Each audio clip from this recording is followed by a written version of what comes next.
And greetings, everybody. Keith here. Hoping everybody's having a good day, enjoying life, living life, loving life. Want to remind everybody, hit that like, share, and subscribe button. There's a PayPal link down there for anybody who wants to share some love. And of course, the StreamYard link is there for anybody who wants to join the panel and join in on the discussion. We're going to go over at least one video tonight. Normally, when I do the insanity clips, I've got a bunch of shorts, but tonight I've got one I want to go over first, and it's a little bit longer than just a short. It's 21 minutes. So we're going to go over this one first. And then if we have time for more, we'll do that. So let's get into it.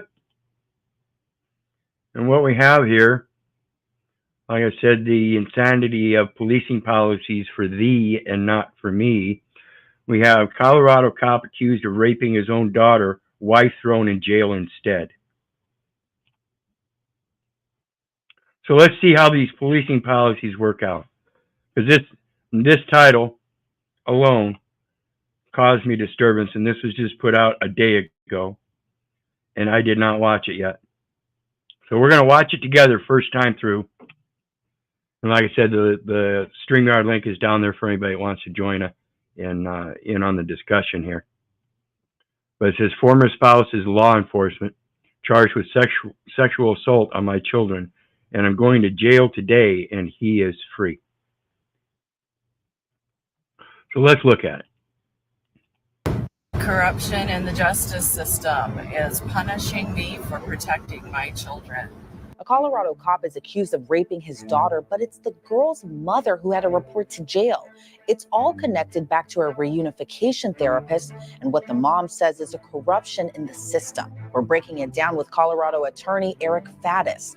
Welcome to Sidebar presented by Law and Crime. I'm Elizabeth Milner. And this is one of the things I want to mention about those intervention therapists and shit. They have no qualifications in private lives, none whatsoever, particularly when we're involved in these kind of situations and there's a simple bias of both parties working for the state. This has got to stop. This is technically kidnapping, and this is one of the elements that's tearing up the family. Everybody else thinking they have a right to dip their nose in private issues that should have never been brought to this level. This man, if he did do this to his daughter, he should be going through a process himself. And instead, they're embedding other people in the state's programs, organizations, departments, and agencies and such to evade that. The law is for thee and not for me. This is going to stop one way or another, and I'm not saying I'm going to have any particular part in it, but history shows through a repetition that sooner or later, when people get this despotic in those government positions and think that they have all this authority to flip scripts and be participants in a system that destroys the family for a paycheck, again, that's that Hitler's will of executioner shit. We've got to stop it. History does repeat itself. A retired police officer in the Denver area is accused of raping his own daughter for years, starting when she was just 5 years old. He's also accused of sexually assaulting his ex-wife's 2 daughters, whom he adopted. Michael Hawkins is free on bond right now after being charged with 6 felonies. So it's not just his daughter, but another woman's daughters to a previous relationship. So this guy isn't necessarily the kind of people we want in authority, yet this is the kind of people we put in those authority positions. So again, if it's going to stop, you're the one that's got to stop it. Understood? Felony counts of sexually assaulting a child and 1 misdemeanor count for child abuse. What's According up, to court Cynthia? documents, that child abuse count is connected to an alleged assault that occurred in Costa Rica while the family was on vacation in 2018. Hawkins allegedly held his eldest son underwater while he blacked out. The boy, now an adult, told police he believes the assault was connected to him catching his father allegedly molesting one of his sisters. Imagine that. This is our only duty, is to bring children into this world so we can prosper and be abundant, go forth and multiply. And this is the kind of people that we put in those positions to go ahead and have children and then get divorced and have other children with other women and just simply abuse all of them. And this is the imperative thing about all of this. I'm not crying about me or my situation or anything that's happened to me in my life. I'm crying about the shit that's still going to happen and nobody's still not doing anything about it. And again, that's because people don't want to take the blame themselves. You're the ones putting your children into these situations, moms and dads. If you don't know the man before you get married to him, moms, then you shouldn't be getting married to him. This is a process that we're evading or avoiding in bringing up our own children by putting them into a public societal school that indoctrinates them. For crying out loud, when are we going to help enhance their spiritual talents? Rachel Pickrell Hawkins currently has custody of the couple's youngest sons, ages 10 and 13. She told the Denver Gazette that they had been living in a domestic violence shelter, but Hawkins is fighting to get sole custody. How you doing, Cynthia? I'm doing good. This sounds like an interesting story. And this kind of, I believe, relates back to when we were talking at Basis today. Like, imagine the victims of these men now trying to be, hang on, let me move my camera to front. Imagine these young children trying to become parents. Like, unfortunately, this is some trauma they're going to need probably a lifetime to work through. You know, God willing, it's able to work out sooner, but damage is done. And it carries on for generations. And I wonder sometimes if people don't always realize that. Yeah, and that's one of the things that I've realized. Like I said on the obverse, I've grown up saying, fuck you, you ate my daddy since I was 5 years old. Mm-hmm. But the problem with that is that was a psychological problem I had. And again, I went through that system from my mom and dad being the same kind of people. They had psychological issues. So it does take a long time. I'm not over things yet. People still see me as an angry old man. I don't like that. There's not a whole lot I can do about it except have patience and learn to grow myself. But in the meantime, again, that's why I say it's not about me. Again, it's about my children that are being abused, even by my own disassociation, my own cognitive dissonance or whatever. You know, had I understood this stuff when I was a young man before I got in those relationships, I guarantee you I'd have probably made some different choices. And that's the problem. We're not brought up in those spiritual choices. We're brought up in the dogmatic choices of a commercial society that says, well, 98% of the population does it this way, so you should do. I also think that we spend a long time in denial. No, I'm okay. I don't need help. No, that didn't affect me. That didn't faze me a bit. I just compartmentalized it. And I think that prolongs the healing. Right. And it's a most effective way of emasculating men by that very saying, big boys don't cry. The fuck they don't. Right. Quit putting those little lies out and embedding that into these little boys' minds that they can't cry. That's denying them their emotional growth in the proper respects to being a man or a woman. They're different emotions, and we handle them differently. If we learn how to handle them correctly in our masculinity, we can help control that thing that I always talk about, set thine house in order. Mm-hmm. We can set them emotions aside when we need to inherently make sure that we're calm, cool, collective when the family situation is getting excited because of internal conflicts or conflicts with neighbors or the oldest boy fighting with the neighbor's boy or something. We've got to be able to keep our emotions out in those emotional situations. Just like an EMT. Absolutely. But I do like what you said about men do cry. And you're absolutely right. That is a huge taboo. Oh, men don't cry. But there are times that you just need to release these emotions. Yep. And it's proper to have the right people around when you do that. People that don't understand that are not the right people to be around. That's why you shouldn't be doing a lot of the things we do on this metaverse.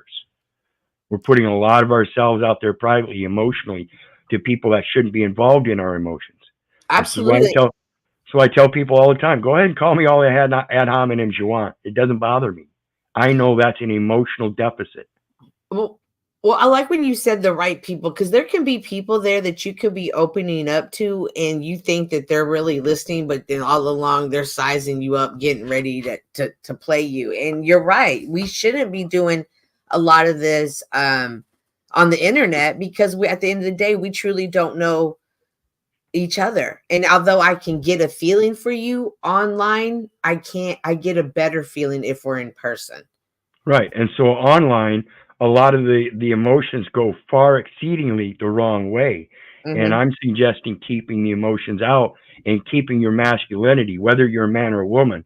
That provides your power in your individuality. Once you let that go, now you're acting just like everybody else, and you don't have individuality. Greetings, King Stephen. How you doing tonight, brother? Hello, Hey, El Perro. How are you? Is this live? Mm-hmm. This is live. We're live? You yes. bet. So Okay. none of your funny All stuff. the So none of your funny all stuff. the drops. What funny stuff? What are you talking about? I'm Here always comes funny. the N bombs. Hey, Cynthia. What What up? bombs? N bombs. Yeah, that's And no, I yeah, don't. yeah. N bombs. No, the word that ends in grow. There you go. But anyway, so let's Grow. get into this. Stephen, Okay. we're talking about this Colorado cop accused of raping. I don't care what the TOS and everybody else's fear is. It's right in the title. It says raping his own daughter. Wife thrown in jail instead. This is the insanity we're looking at because we allow these people to run these policies. And that's all they are, is policies. His They're not wife law. was thrown in jail. The cop's wife. Yep.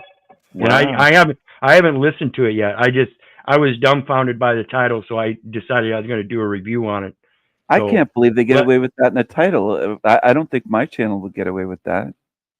Well, yeah, that's why it's topical, law and crime. You can't talk about rape in law and crime. Come on.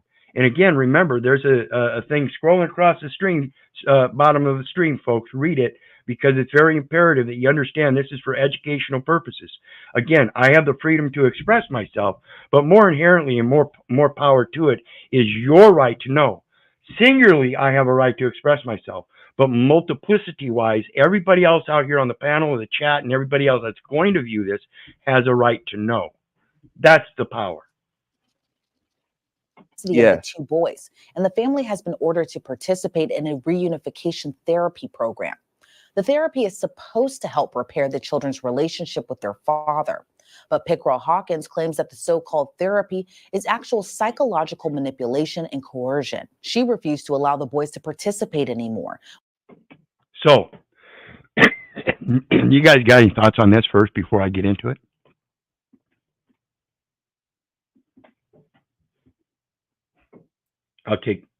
Go ahead. Go ahead and start it. I'm still working on my camera, but I do have some stuff about this therapy. Like, I have questions about that.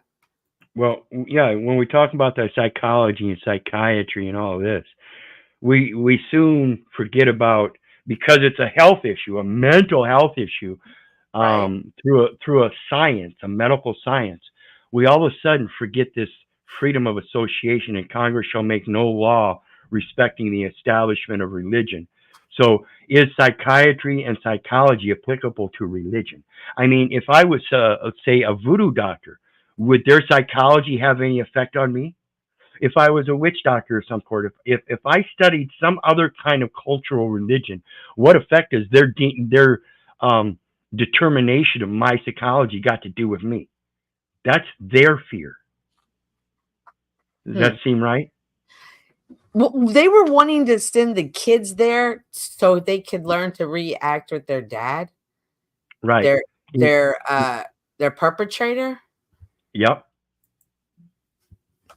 I don't know if that sits well with me. Well, of course not. That'd be forced Stockholm syndrome. And that would mean it's not Stockholm syndrome. It's being forced. Yeah, because now you can ask great victims. They have to be neighbors with their perpetrators. Like they're trying to say that the parent-child relationship supersedes the victim-predator relationship. Therefore, we're going to go and make sure that the parent-child relationship is healed, that's crazy. And what does that say to the child? Well, and not only that, but remember, folks, what they're doing here, that reintegration with the psychology. Why don't they do that with people that are drug users or alcoholics. They separate them and, oh, no, you can't go back there. He's an alcoholic. Why don't they do that with people on welfare? Your dad can't live in this house or you won't have welfare. This is, yeah, we're talking something different. Oh, yeah. Yeah, see, it's all about those Title IV-D contracts we were talking about earlier, too. That's what it's all about. Everything is a contract. That policy they're talking about for policing, those are contracts. It's not law. It's what people don't understand. The law is for thee and not for me. No, the law is for you and not for the people. You're the one that contracted into it, not me. Show me my contract. And greetings, John. How you doing tonight, brother? Hey, what's up, brother? How you doing? Over, good. Going over some more of the insanity. We got a Colorado cop accused of raping his own daughter, but his wife was thrown in jail instead. Fucking insane. Woo. So let's get back into it. Yeah, because let's get back into it and see. Like I said, I haven't watched this. Let's see how many other agencies and departments get involved in this along the way. Which resulted in her being held in contempt of court. The judge ordered her to report to jail for several weekends in a row as punishment. Pickrell Hawkins has been documenting her experience on TikTok. She posted this video before she reported to the county jail for the first time. Corruption in the justice system is punishing me for protecting my children. So again, this is one of those powerful things when I talk about the Title IV-D contract. Cynthia, please pay attention. Deuteronomy 24:7 says that anyone caught stealing one of the children of the brethren of Israel shall be put to, and making merchandise of them shall be put to death. Ye shall put evil away from amongst you. That's what they're doing with that Title IV-D contract. It's incentivized, just like Based Oracle said. And that's what they're using in these administrative courts to tell this woman that she has to do that.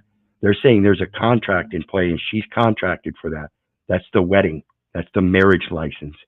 You made a third-party agreement with the state and made them the parent, the false patriarch, because it's known that when you get ready for divorce, it proves both parents are incompetent to stand to their word under a marriage.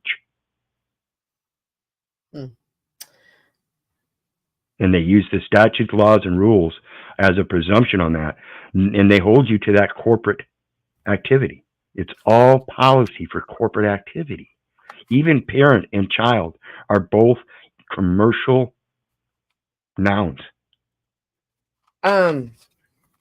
What's that? What do you keep quoting, Wizard?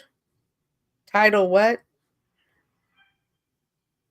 Deuteronomy 24:7. No, that you keep saying the Title IV-D, and it's Roman numerals, IV, and then a space and D, or you can put a dash D. Just look up Title IV-D. And that's under all. That's all under Social Security. I would be going to jail too. I wouldn't give a damn. My kid would be so far gone. Y'all would just have me sitting in the prison, and I'd sit there every day and never tell where my kid was. Absolutely, this is insane. That's why I say I've been firsthand up in the mountains in New Hampshire. When I was traveling out there, I ran across a family that was having problems with the local police wanting to take their children because they wanted to raise them out in the woods on their land, 10 acres, and teach them a natural way of life. Well, Grandma and Grandpa didn't like that too much and decided that public education was going to be best for them. So they entered in ex parte, private communications with the court to come in and take the children. That wasn't happening. They had 10 acres. They came in to search, and it was like 15 of them, all armed and everything against me and this landowner, while the rest of them hightailed it out the other side of the property.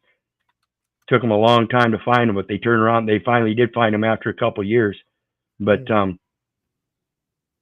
you know, I've been boots on the ground in this stuff since I was 5 years old in the foster care as well as an adult, trying to help people understand how this works. And I'm not a coward. I stood there with my phone against all them guns. I didn't have a shovel, Cynthia, but I have a heart. I hear you. No, I hear you. I could tell you I would be on the run, and I know plenty of people that would hide me out if they knew what I was doing. So this is this is why I jumped up. I want to hear more about this story. Good story, Wizard. Absolutely. I think it's egregious too, but it's a learning thing that we need to go through, and that's why it's important to discuss these topics. Yeah, It's absolutely. time to it's time to put an end to it, and the only ones that can is us, and that's Mhm. by stopping it ourselves. Ye shall put evil away from amongst you. That's pretty much like a commandment. Oh, no man anything but to love one another. And if you're going to let some evil come in and destroy your loved ones, then you're not doing your ultimate duty of protecting, either as a mom or a dad. Mhm. Today, I began 7 weekends of jail in the Weekender jail program because I will not stop protecting my children and speaking out about the abuses that have happened to them that have now resulted in criminal charges. And notice she's withholding the children, and they're telling her she's got to go into jail every weekend. Yeah. That tells me they really can't do anything because it's not a quid pro quo equal exchange. You're going to keep me until I give up my daughter. You're going to have me come in voluntarily and do voluntary weekends. That tells me your shit's pretty fucking weak, and that's why I Yeah. wouldn't. That's why I wouldn't even do that. Well, earlier, Base and I were having a conversation, and I was saying that the government's pimping. I was given an example of a pimp that I knew that had his lady sleeping in dog cages, and he was like, "Well, the government doesn't put people in cages, but right here, this looks like a clear example of that they just putting her in a cage for financial gain and not for thinking about the child or children, I should say." Yeah, children, absolutely, and that's what I'm talking about with Deuteronomy Mm-hmm. 24/7. Get it down, learn it. Don't ever forget it because that's the imperative. Mm-hmm. Against my former spouse, and they are 7 counts of felony sex assault on child by person in position of trust. 7 counts by a person in a position of trust. Now, this is both for the hat that he wears as a father and as a stepfather, as well as an officer of the law. That's crazy. And misdemeanor child abuse, covering all 6 of my children, even my adult children. 6 children, all of them, even the adult children. And that's one of those phrases that a lot of people miss, adult children. See, I'm 58 years old. You would think that I'm not a child anymore, but to my mom and dad who are still alive, the adoptive parents anyway, I don't know if I know my biological dad has passed. I don't know about my biological mother, but my adoptive parents still being alive, I would still be their child. Let alone, those are still just earthly fathers. There is but one Father which art in heaven, and I'm still a child of his. Period. Word. And the judges and the magistrates and the reunification therapists that are forcing contact with. Exactly. She's not splitting words, folks. Reunification therapists that are forcing contact. Mm-hmm. That's bullshit. Yeah. It's insane. My children's abusers are responsible for this. And I am one of many moms out there fighting to keep my babies safe. I've gotten a lot of support, and I am so very grateful for that because this has been a very lonely road. It's been a very hard.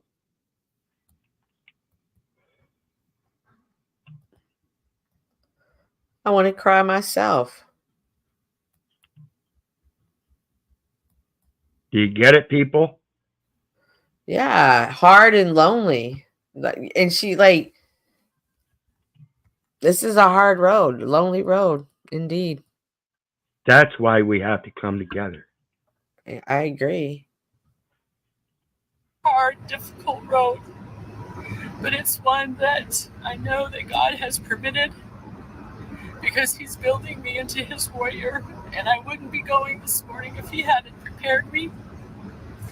So I intend to go in there and serve this unjust time. And while she's in there, I guarantee you, I know the heart of this woman. She's going to go right in there and do the exact same fucking thing I would. Preach. I'd go in there telling them all about it. This is who you have. This is the lion's den. But not only shall I walk out, but I'm going to turn around. I'm going to come back and see you this weekend. This is the fire that Meshach, Shadrach, and Abednego stood in for 24 hours. I said, I will not knee to your God. Absolutely. Absolutely. And that's the importance of this message, I think, is this woman seems to be, well, kind of substandardly. Like I said, I wouldn't even go. You're going to have to fucking take me. But other than that, not bending, she's doing a good job. And who knows? Like she said, it's maybe what God wants her to do. Go ahead and serve those 7 weekends. They've limited it to 7 weekends. Understand that, okay? So 7 times she gets to go in and walk out, go in and walk out. Even the scripture says a man shall fall 7 times before he is rewarded with righteousness. Pay attention, folks. I'm going to be keeping an eye on this one. I'm going to do it with dignity and integrity. When she was released the following Sunday, Pickrell-Hawkins posted another video saying she spoke with other women inside the jail dealing with the same issues with court-ordered reunification. Imagine that. Imagine that. She went in there preaching. You just said it. And therapy. There's more to this, and I'm going to see to it that it comes to an end, and that my children and any other children are saved from this. Pickrell-Hawkins has to report to the jail for 6 more weeks. Notice she's not crying about herself, right? Oh, yeah, she looks way different. She looks like a woman on a mission now. She did not what she was walking into, but she came out on a mission. She knew the mission. She's now on the mission. And she's centered on them children. That's the mission, folks. And the Lord had put other people in the jail that needed to be there to let her know she wasn't alone. Yep. And that's what I said earlier. This is a test. This life we have here on earth is a test. We are of this world, we are in this world, not of this world. So therefore, it's just a test, and we have a place to go where we came from. Michael Hawkins has denied the allegations against him and posted a $50,000 surety bond in July. He has to wear a GPS ankle monitor while he's out on bond. The lawyer representing him in both his criminal case and divorce proceedings, Christopher Estill, said in an August court filing that Pickrell-Hawkins is not a credible witness and is highly manipulative, according to the Denver Gazette. You may be. And when we think about he's not a credible witness, he's actually the suspected perpetrator. And in that investigation, being a police officer, like I said, wearing that hat, he's been in a place of mistrust with that capacity. That should also be investigated as well. Is he still a police officer, or has he been let go from the police department? No, he was a retired one. Okay, retired one. Okay. The charges didn't come about until after he was retired. Does this put a twist on it? Because he's been accused of it, but he has not been prosecuted on it. So I don't think they've even gone to trial.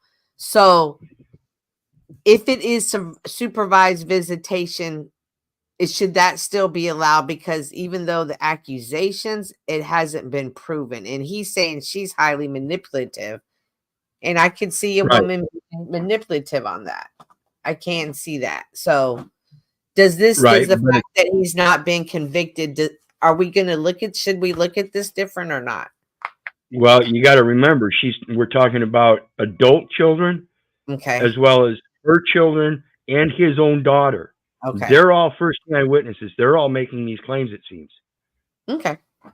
I'm just following through. At least that's the way I'm getting it so far. Yeah, because she did say adult. How can a judge consider? Yeah. She said, including my adult children. Mm-hmm. for giving custody of young children to a parent who is currently facing such serious charges. Well, the order from the judge came while the investigation into Hawkins was ongoing, but official charges had not yet been filed. The judge wrote in one ruling, the court also notes that no criminal charges have been filed, and the Department of Human Services findings can be based on statements of the child alone with no corroborative evidence. No criminal charges have been filed. Then what's the $50,000 bond?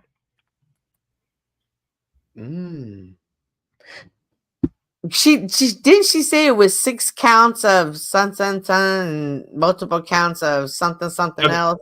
Yep. Yeah. Okay. So, but I think this is at the time when this was issued. But okay. Yeah, we'll have to. Yeah, rewind The that back. charges Maybe came rewind. later. That's Yeah, maybe rewind it. Just a little. Yeah. Okay. Well, the order from the judge came while the investigation into Hawkins was ongoing, but official charges had not yet been filed. The judge Had not yet been filed. They've been filed now, but they had not at that time. Yeah. Right. wrote in Oh, one ruling, so the court also notes that no criminal charges have been. okay, so they filed this before criminal charges had. Does this mean that she got the sentence before the criminal charges came on Seems like him? it. That's not even Yeah, fair on seems- that sense alone. Because if he ended up not being charged, why she still ended up doing the time? I mean, if he ended up Exactly. being charged, why is she doing the time? Oh, okay, Right. yeah. And well, not only on that topic there, but when you again when you understand these Title 4D contracts and his the judge's contempt charge, that's because she refused to contract. Yeah.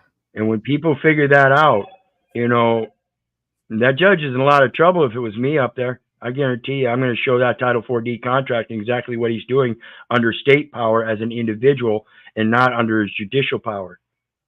This guy, whoever that judge is, Judge Daniel McDonald, yeah, I'd have his ass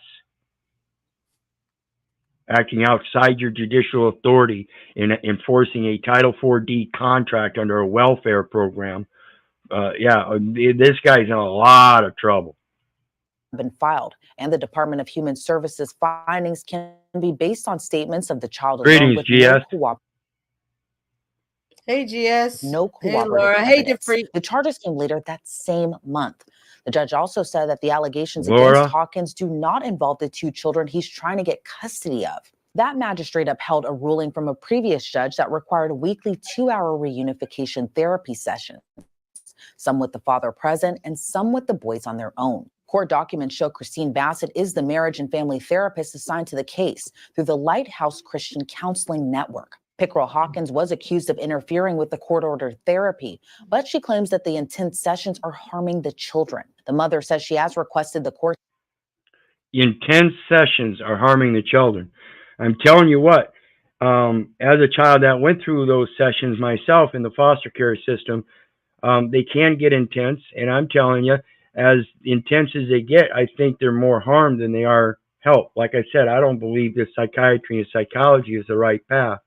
Again, my mom and dad had very large families, and rather than putting children in foster care, again, I think we need to return to the structure of large families so that we have people that are multi-talented and people that are specifically talented, so that when one family as a part of an extended family has issues with like alcohol or something and the children are being affected, the children can effectively be removed from the home but not the family. In other words, going to another family member's home while things are being dealt with interfamily. You know, other family members helping that alcoholic get over his alcoholism. Again, the 12-step program's great, but you don't need to enforce it on them. You need to embed them in the activities by enhancing them yourself. They're all basic moral concepts. What do those sessions like? I've never heard of these type sessions until today. I didn't even know these existed. As someone you say who's been through it, can you kind of give us, me or others, I suppose, an idea of what these sessions consist of or look like?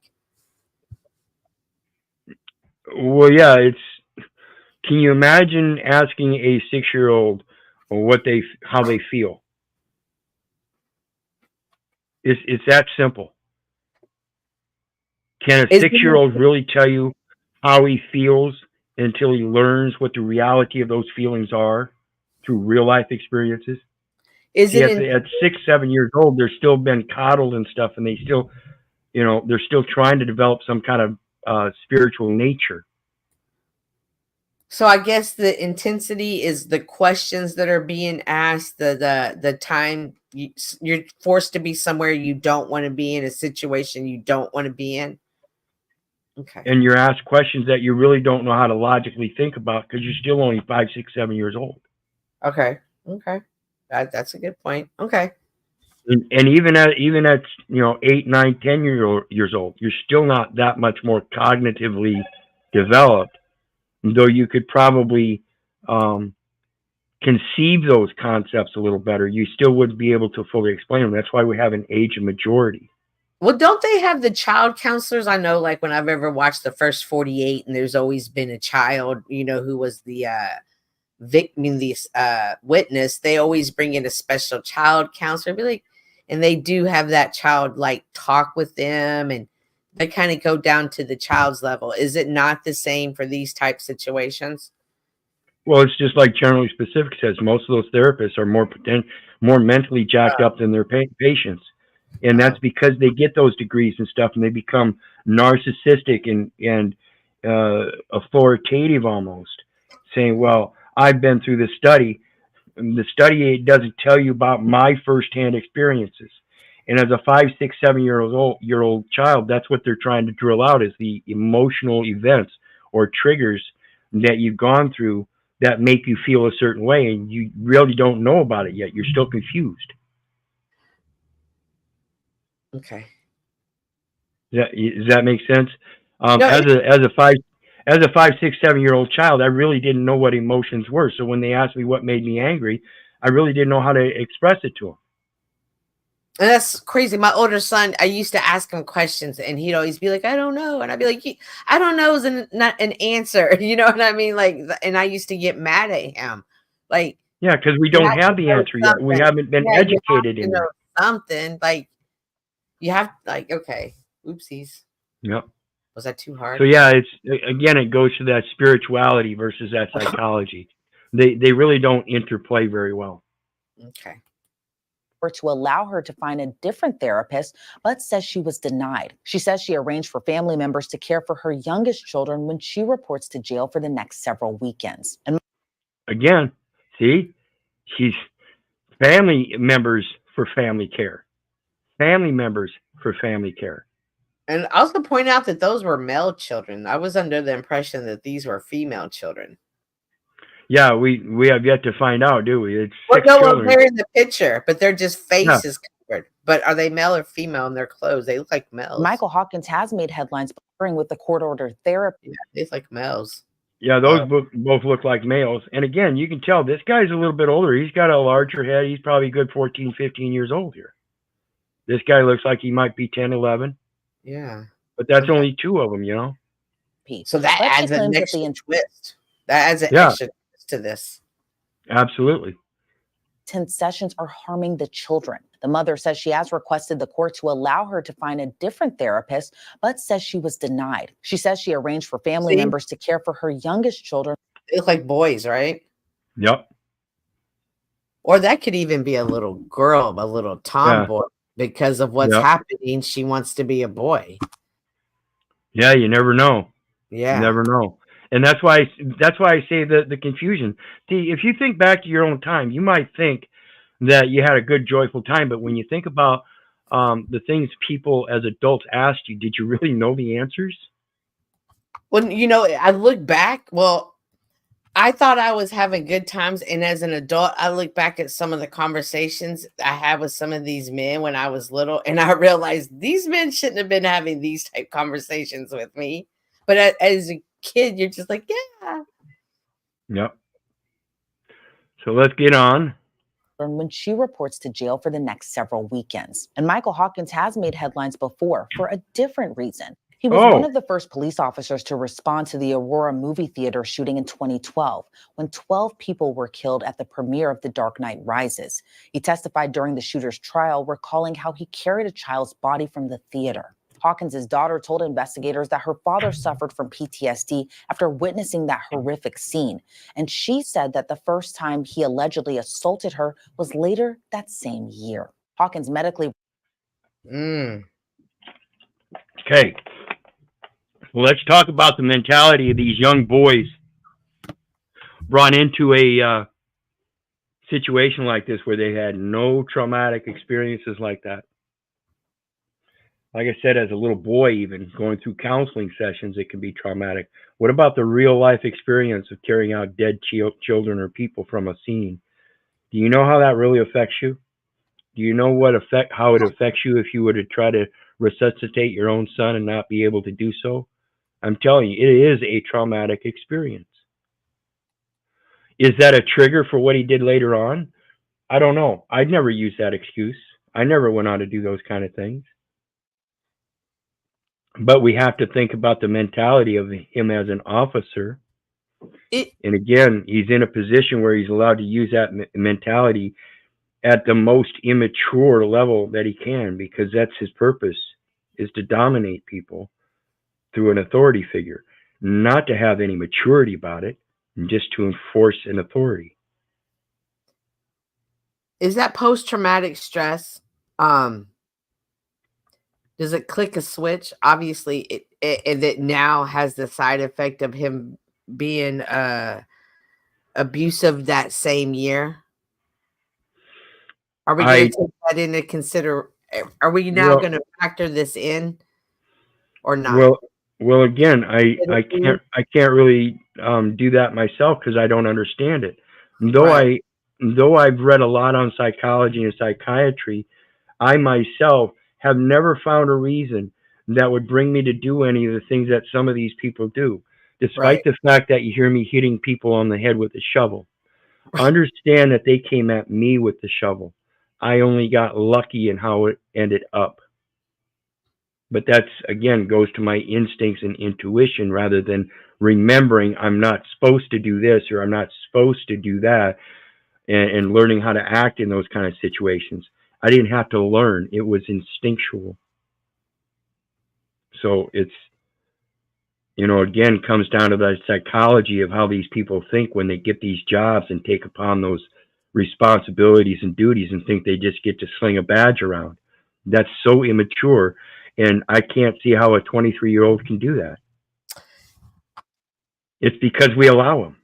This goes to that resilience gene that Margot and I always talk about. There are some people that have it and some people that don't. Nobody knows what makes it. Nobody knows. Can you develop? Either you have it or you don't. And from listening to your story and listening to his story, it sounds like it's something you have and he didn't. And or this is just a cope, and I'm using this as an excuse because I can't handle it anymore, and so I'm just gonna check out and be this way now. I don't know. This is interesting. Well, yeah, and I think there are some things that are different. People, I don't know what it is yet, but what did you call that gene? The resilience gene. Resilience gene. So, I don't know if it's so much resilience. I think as time goes on, we end up with fewer and fewer people that are more true and pure because they keep taking more and more medications. Again, it's that spiritual development over this education of remember this, and that extends to the medications. Remember, hey, if you get this kind of symptom, go see your doctor and he'll give you this. Right. We should be looking to nature. Mm-hmm. So I think the resilience is more, like we have more vaccinations today than ever before. I haven't taken them in many, many, many years. I'm not sure, but it's interesting, very interesting.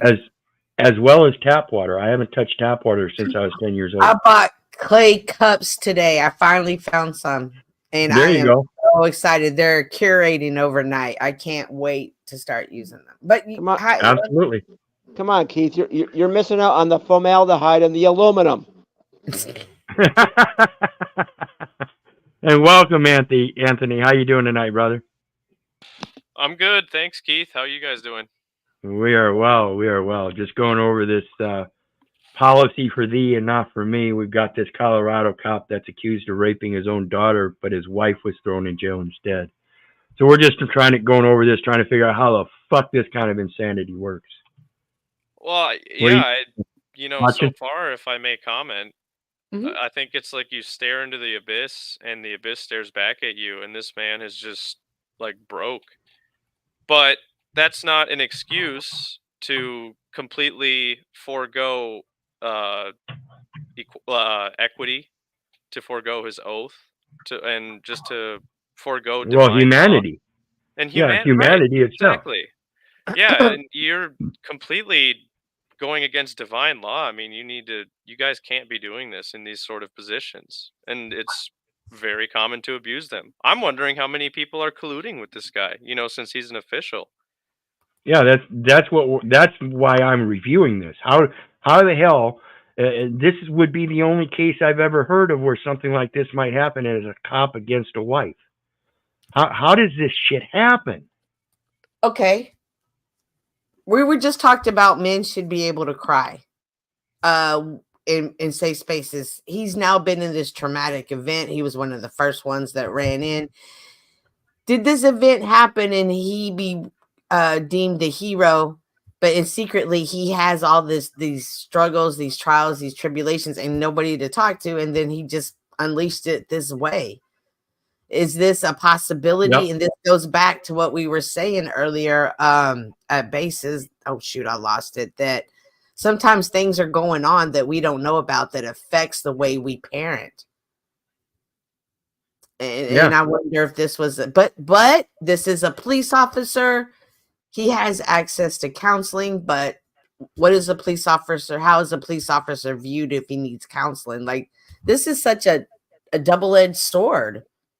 Yep. And then when we think about that counseling, I want to let you know too, as an adult, I went into counseling on my own with the opposite perspective, not to go in there and cry and whine about my problems or anything, but to create a record. Mm-hmm. Remember, I told you earlier, they took me into competency 3 times and denied me. Said, no, he's competent. We can't lock him up. And that's a medical decision. And this is what I keep trying to tell everybody. Everything extends from that medical enumeration at birth at the hospital. That's who has the jurisdiction.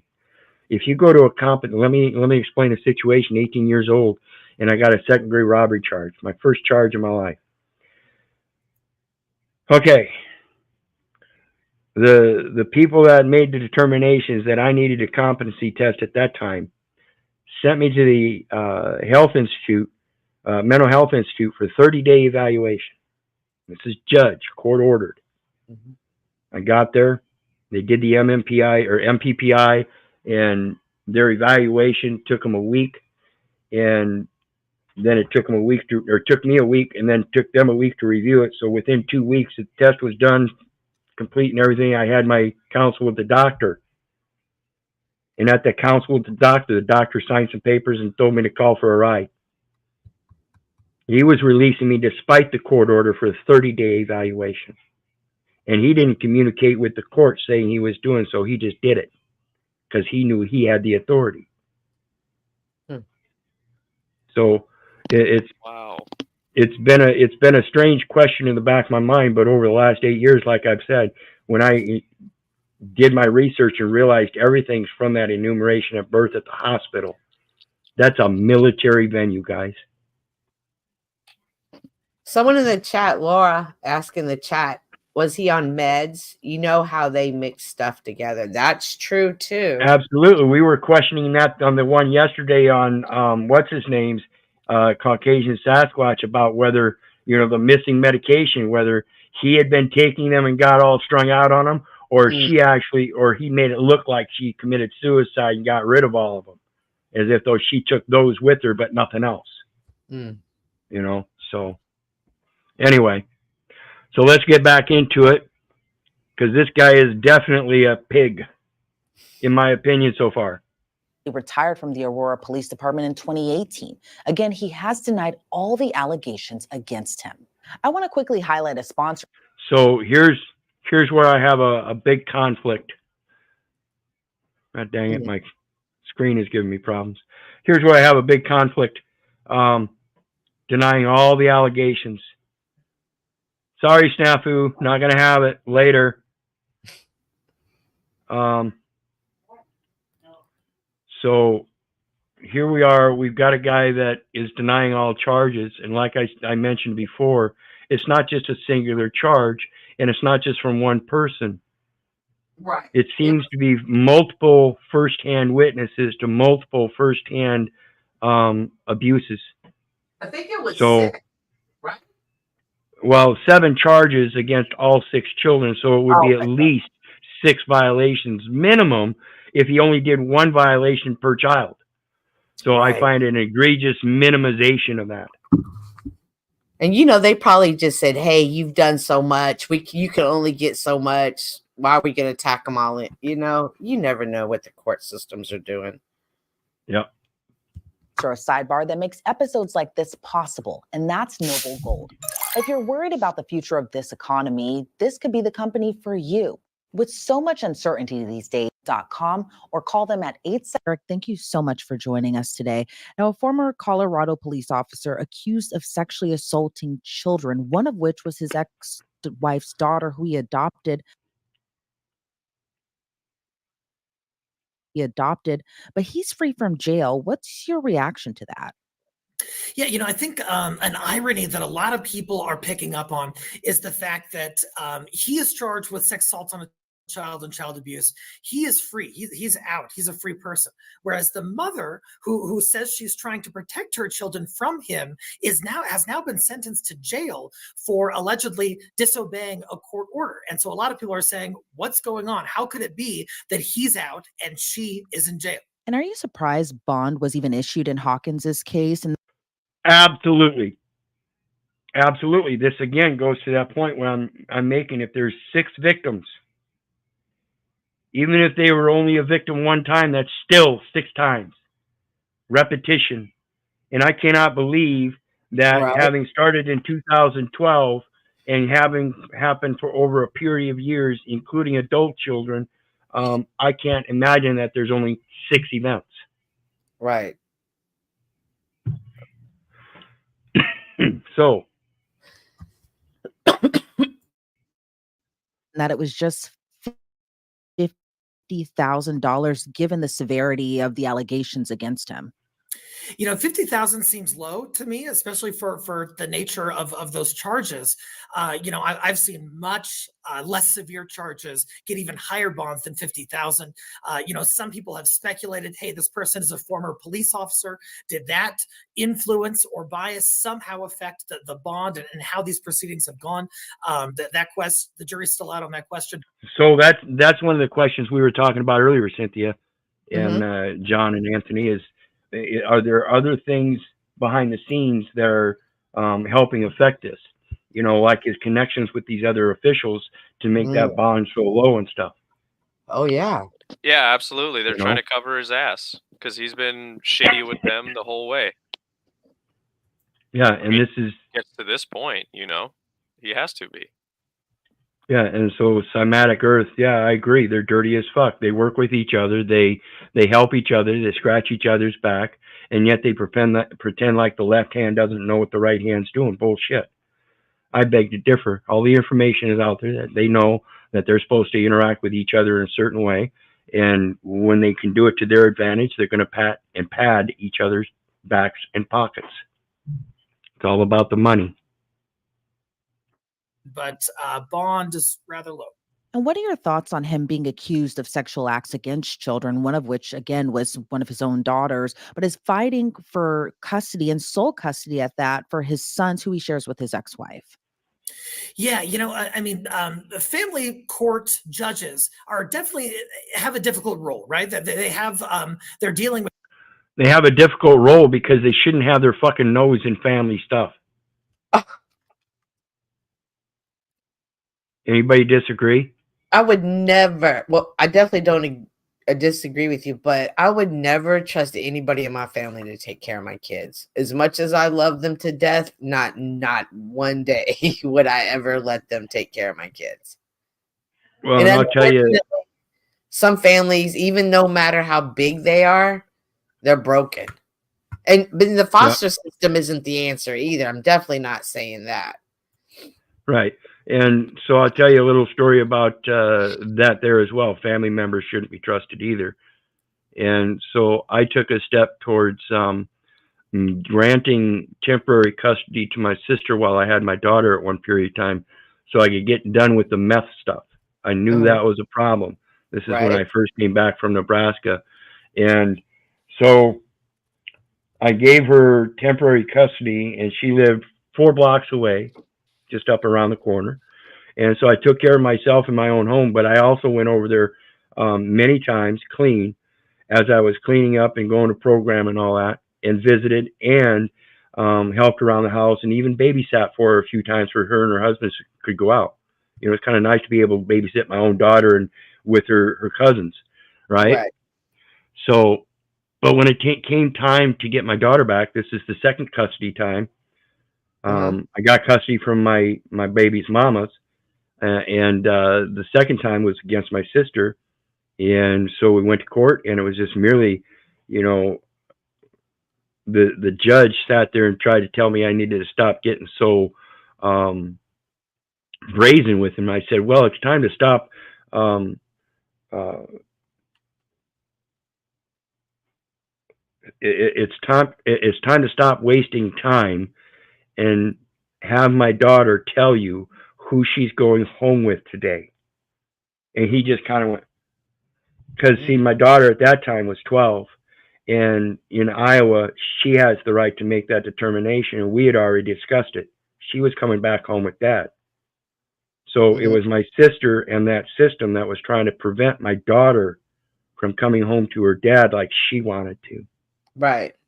So again, always be a good parent. Let your children know you love them and that you would never do them wrong. And I'm telling you, they're going to want to come back to you.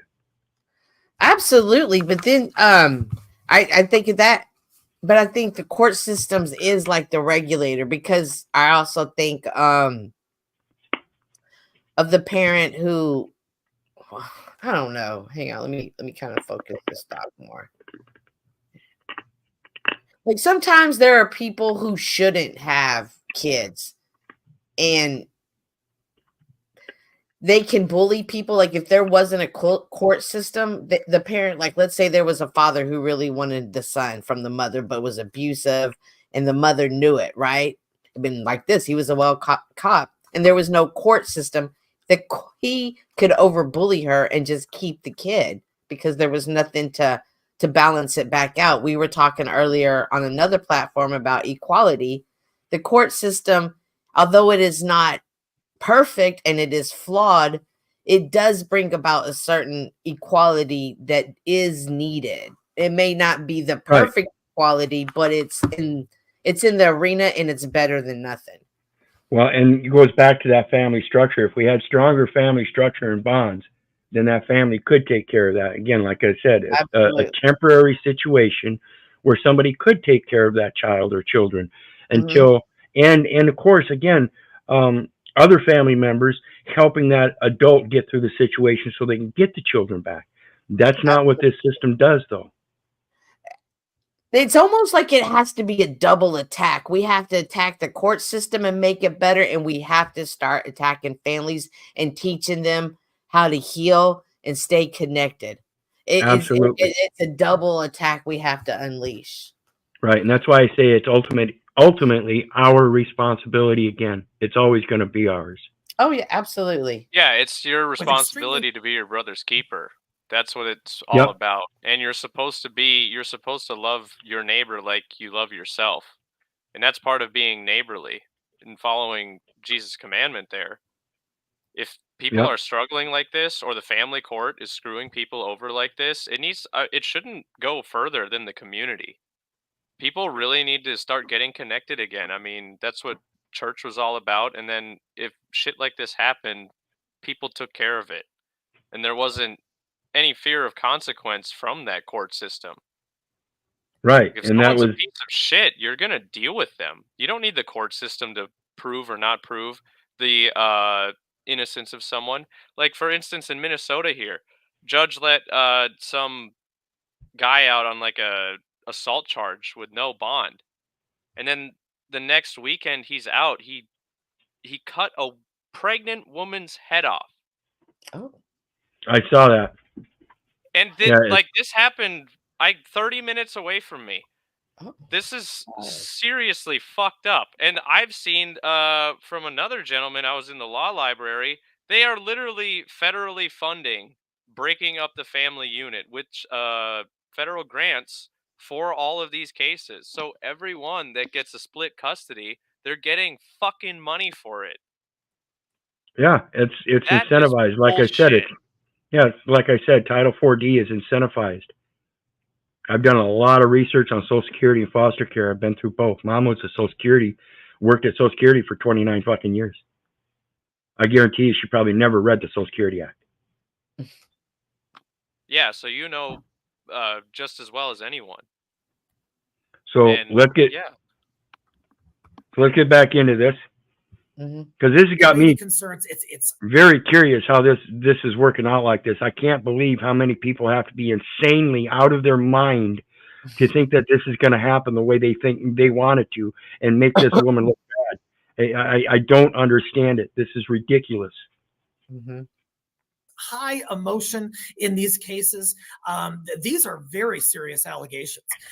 And oftentimes, while that investigation is pending, while the case is pending, that person is prohibited from having contact with minors in many of these cases. Here, he's seeking to resume contact with children. And so the mother is understandably upset about that and objecting to what's called this reunification therapy process.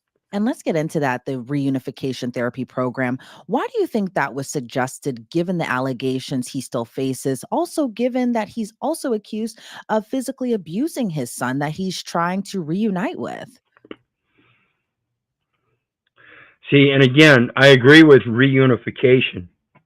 However, it shouldn't be forced, and it certainly shouldn't be right at the beginning, before the man has had any opportunity to receive any help to fix anything, even if it be post-traumatic stress syndrome. Okay, I correct. So I'm going to push back. Oh, I'm sorry, go ahead.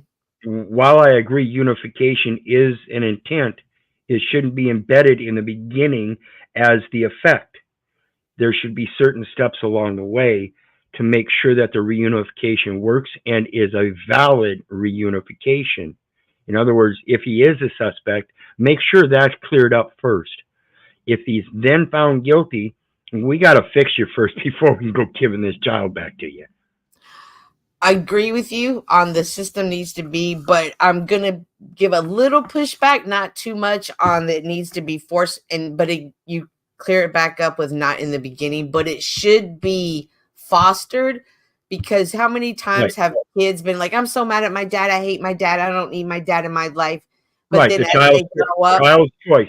Yep. Right. But as they grow up, they realize, damn, I really did need my dad. So I think giving that decision to a kid at a young age they may not be the best person to make that decision. But it does need to be forced, but not too soon, like you say, until the parent is healed. But it does. Yeah, and I didn't mean to placate forced, because again, it's going to be up to choice. Because if something happened, even if the court system said nothing happened, and if something did happen, heaven forbid. And there's something going on now. I mean, the kids are caught in this tug of war. Yeah, and we've known for a long time, even as adults in these court systems, we oftentimes don't make good choices. So imperatively, again, we have to recognize that and say, well, is this, again, a triple check? Is this really in the best interest of the child? Mm-hmm. And I think that's the first element that's lost in a lot of these things. But as we watch this, I see this woman really cares. And that's, she's all about the children. And it might seem like... Are you going to give any weight to him calling her a manipulator at all? No. Okay. No. Okay. That's a bit of a head scratcher in terms of why the judge thought this was appropriate. My understanding is that the reunification therapy was ordered before the dad was actually charged with some of these offenses. And there may be a hearing coming up to determine the appropriateness of reunification therapy going forward. But when it comes to the charges, it would seem that he's probably the manipulator. And that's their follow to, again, is an ad hominem. Instead of expressing the events where she manipulates and showing that she's a manipulator, he simply calls her a manipulator. Mm-hmm. So, again, that would just merely be hearsay, and I would be apt to listen to him if he had those such events, but I doubt it. It's sort of this flowery, nice notion that we'd love for all the children to, reunite with all of their parents and everything will be hunky-dory and that'll be great. But I think the realities of life show us that that's not always the best course of action. And we're really seeing that illustrated here in this case. And court-ordered reunification, what are your thoughts on that entire program? Especially, this case is very unique. I understand maybe how it could work in the cases of two divorced parents wanting to reunite, making sure that their kids are okay. But in this case, with parents, one of which is accused of these horrible acts against children, what are your thoughts on that entire program? Again, I just think it's too early to be making such orders, and I cannot see for the life of me why a judge would do so. Money, an opportunity to make money and put somebody in a cage, gorilla pimping. Yep. I'm going to bring it all back to that. That's what Title 4D is. Yep. Right. Title 4D is to obtain commercial items. Yep, and that's the only thing I could think of otherwise. I'm not going to accuse him that, but that's what it seems like. So I can't see any other reason, any reason why a judge would do that. So underhandedly, I would accept that because that's what I've stated many times before. Generally speaking, I think courts should endeavor to rehabilitate, to try to make things better in terms of relationship dynamics where appropriate. But I think there's a line there. And I think that, some folks have said, gosh, is this the government going too far into the personal lives of these folks and saying, I will say it's certainly going too far into the personal lives because, like I said, they shouldn't be family courts. There might be family guidance. Okay. And then, of course, in that aspect, if you have a family guidance, it would be along a path, and therefore there would be logical steps. That, again, is what I'm pointing out is missing here. They're not following a logical step of making sure that this problem is resolved first. Then, if that problem is resolved, again, it comes up to those children. They're the first-hand witnesses to this. And if they want to reunify, they can do so. It's still ultimately their choice. I'm not going to say it was the court that was going too far. It was this judge that was elected that represented the court that went too far. For whatever reason.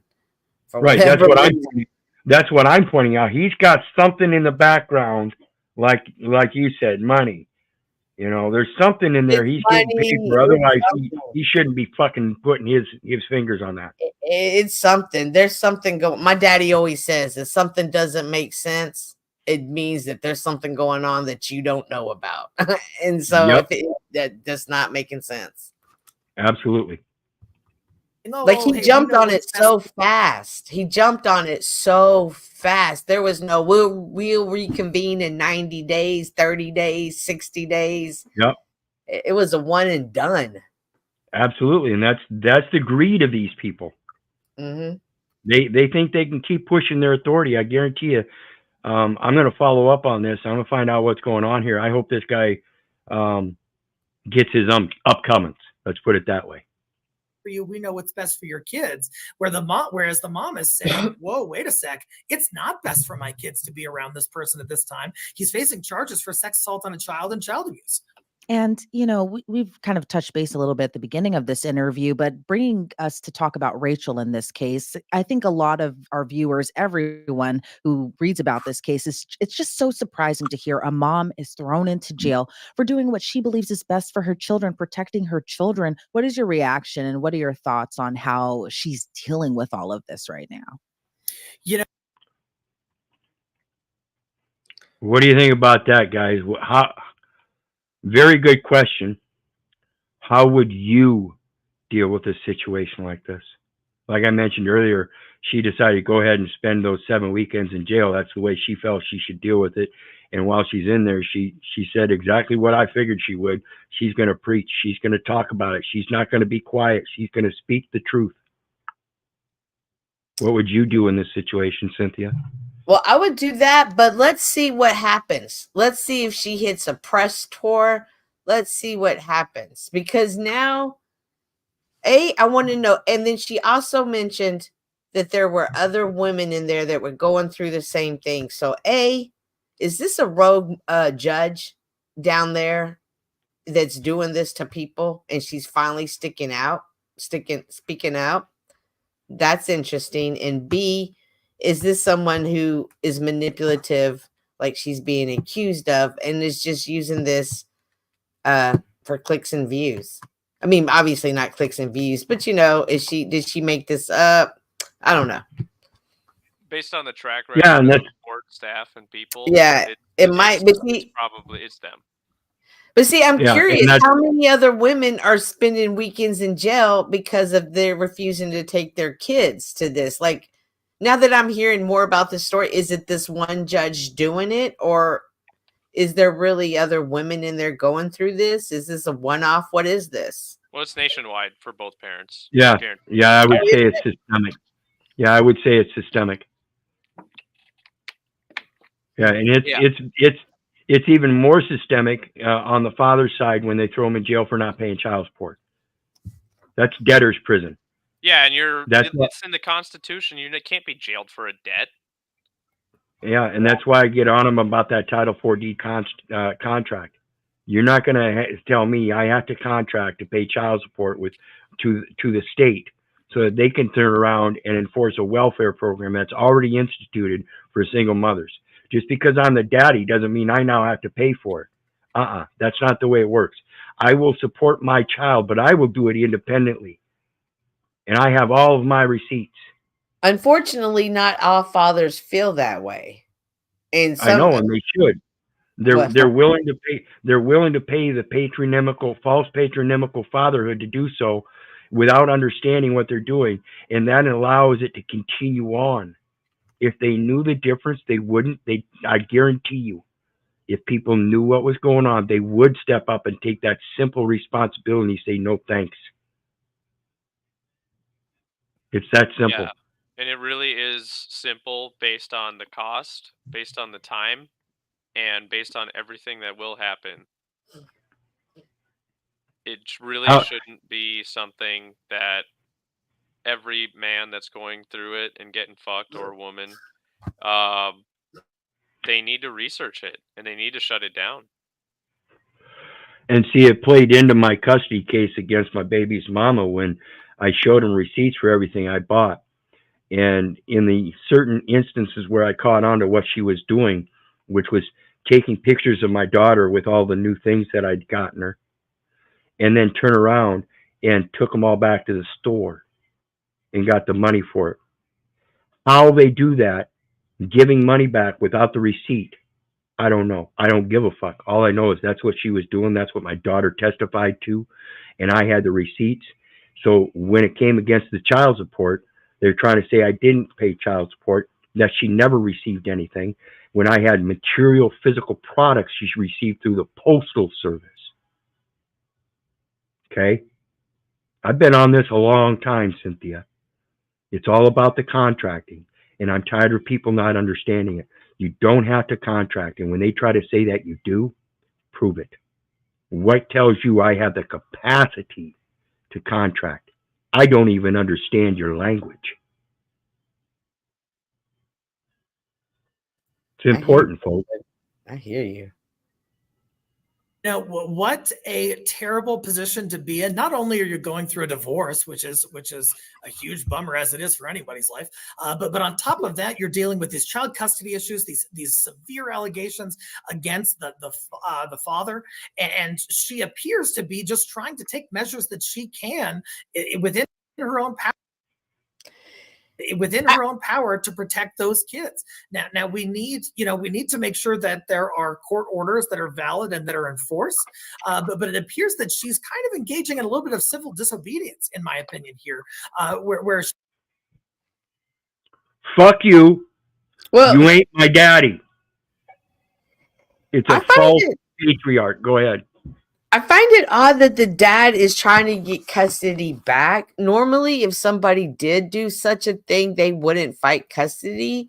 But this guy believes that he can get custody back that he's trying for it. Does that say anything to you? Well, it speaks also that he's a retired officer of the law, so he was on the force for long enough to get retirement. Okay. And as well as again the associations that come along with that, and his thought that he has that kind of a pull, and that he's so narcissistic that he thinks he can get away with it. Gotcha. Okay. And hey, this order, and I may very well be wrong.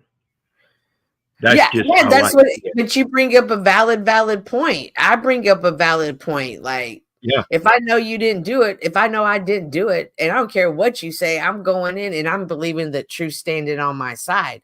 What you also say is hey, I know I did it, but every one of these motherfuckers, we all been to that type party, so I know everybody's dirt. I bet you don't beat me. This is a showdown.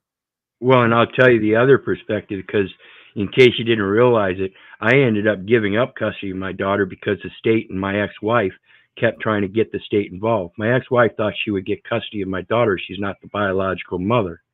Right. So they presented rape charges against me. Oh. So when the state called me after they arrested me, threw me in jail for 3 months and couldn't come up with a motherfucking thing except false statements that didn't collateralize into anything coherent, they turned around and released me with nothing. 3 months, I lost my job. I lost my place to stay. I lost my car. I lost all my belongings. The only thing I had left was the clothes on my back, the phone and wallet in my pocket. That I had to stop at a grocery store, use the check that I had, and hope they would cash it with my ID and my discharge papers from the jail. They did, and I was able to turn my phone on. Did you know, walking back home 30 miles, just outside of town, DHS called me and asked me when I was going to come pick up my daughter. Wow. I'm sorry. You guys just put me through hell over false allegations that you knew were false and destroyed my life.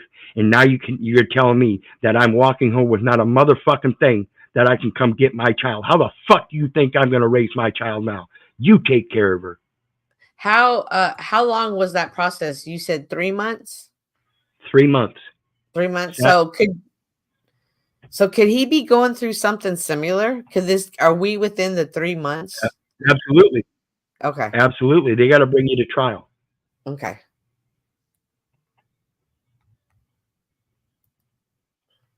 Is unjust, and following it is going to subject my children to future harm. So I'm not going to do it. And she's been slapped with a jail sentence as a result. And that's why I can't believe any judge would allow that, because in his own right mind, he has to know that with such allegations, there might be a possibility. And if that possibility lies open in the public like it is, how the fuck does he think that he could be seen in the eyes of equity as being one that can do the right thing?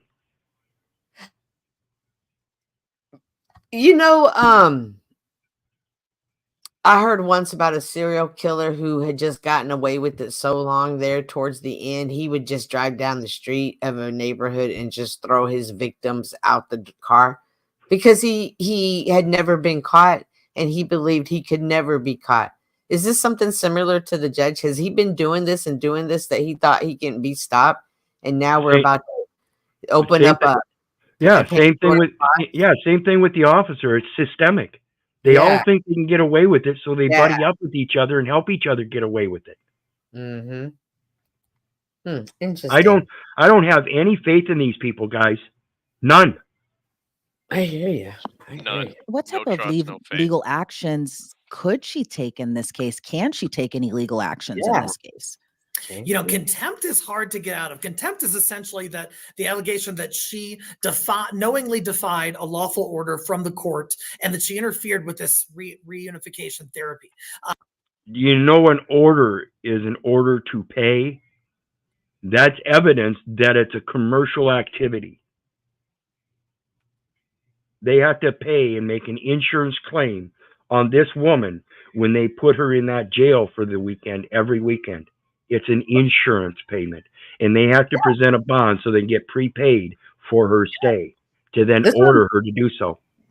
And are they taking advantage of women to get this? Yes. Yes. Or parents that don't comply. Let's just say it that way. Yes, when they enter that information into that court system, I guarantee you they change the last name to a firm name for an investment purpose in the court registry investment system, wherein they issue a bond under the state's blue sky securities laws tied to your birth certificate bond that is supposed to be registered in the United States. However, it's still in the hands of the administrative courts of the state, and that's why you have to get that birth certificate and surrender it to the United States. That's where it's supposed to rightly be registered, and it's not. That dispels the corporate entity. That's piercing the corporate veil. You put the person in the right hands, settle all debts, and then transfer the title to the Postal Service. Capital of the Postal Service shall consist of the equity. You want equity? You must first come with equity. They can't.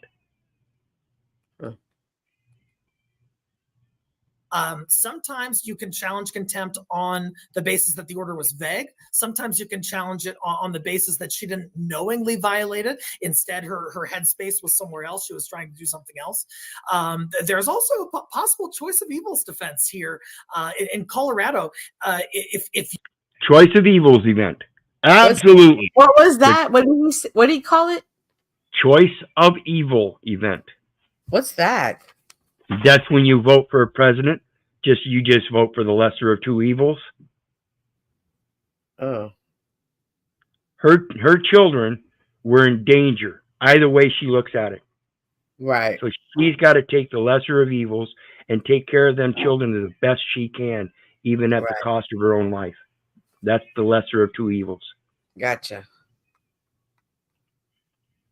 you are sort of forced to break one law in order to avoid some more serious harm, then you could raise a choice of evils defense. And the judge had other options besides putting her in jail. The judge could have fined her, could have taken other measures, but he didn't. And so now we're at the juncture where she's defending against this contempt charge and the impending jail sentence.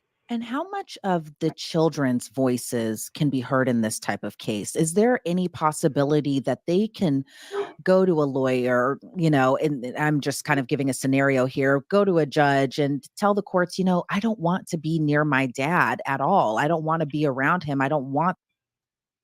Remember what I said earlier? It's a children's choice. It's a children's choice. So instead of doing the reincorporating with the father, these adult children can actually go out and put a protection order out. And in that protection order, they can name their siblings. This is not something. Does that sound fair? As an adult and a reasonable, logical man that will come forth with firsthand testimony and testify on that stand that that man is a danger, and I see him as a danger to me and my siblings. I know how this works. Yeah, that's absolutely fair. And I agree with my mom. Do you think that's a possibility at all in this case? As a general rule, in Colorado, once children reach a certain age, and I believe these children have reached that age, they do get a say in terms of parenting time and in terms of custody. And in terms of custody, what did I tell you earlier about my custody case? The children have a say. I'm telling you, this stuff is so egregious, I can't see how this is fucking happening. This is just against every law there is, including all the moral laws. in terms of who they want to be with. And so they can relay that to the judge typically, and the judge is supposed to give weight to that. Now, it's not a deciding factor. The judge has to look at other variables as well. But certainly the children can attempt to advocate for that. I'm not sure if a guardian ad litem had been appointed for any of these children, but if so, that person can stand in as the advocate for the child and the child's best interests in conveying to this judge. And that's what I'd like to find out too, because if there is an ad litem, then you go to ineffective counsel as a defense as well. That lesser of two evils, ineffective counsel. Same thing. He's allowing for a greater danger to possibly apply. And that greater danger is that my child, being in the presence of this man who's already harmed him, could come to greater harm. My God, what would you do if he comes back dead? Right. That apparently these children may not be in favor of the reunification with the father, at least at this time. And do you think we'd be having this Again, there's at least at this time. Right. So again, it's an implication that there should be a process somewhere, and these people fucking know it. Right. discussion or even talking about this case if, say, Hawkins was accused Where of did this drug happen dealing at? or accused of murder or something? Somewhere in Colorado. Like, I'm interested to see, is it a small place or a big city? Where do you let me? Larimer County. Larimer? Rachel Pickerel Hawkins. Okay. Larimer County, Colorado. Okay. Thank you. Along those lines, and he wasn't a police officer or a former police officer that also used to be hailed as a hero. Do you think we'd even be having this conversation? Hey, JD, can you give me a little video view in the backfield here before I let you up? Just checking to make sure everybody's kosher. Population of about 350,000. So that's pretty big. Okay, hold on, guys. JD, show me a video, please. Johnny from Malika, how are you? Hello. Can you show us video real quick, brother?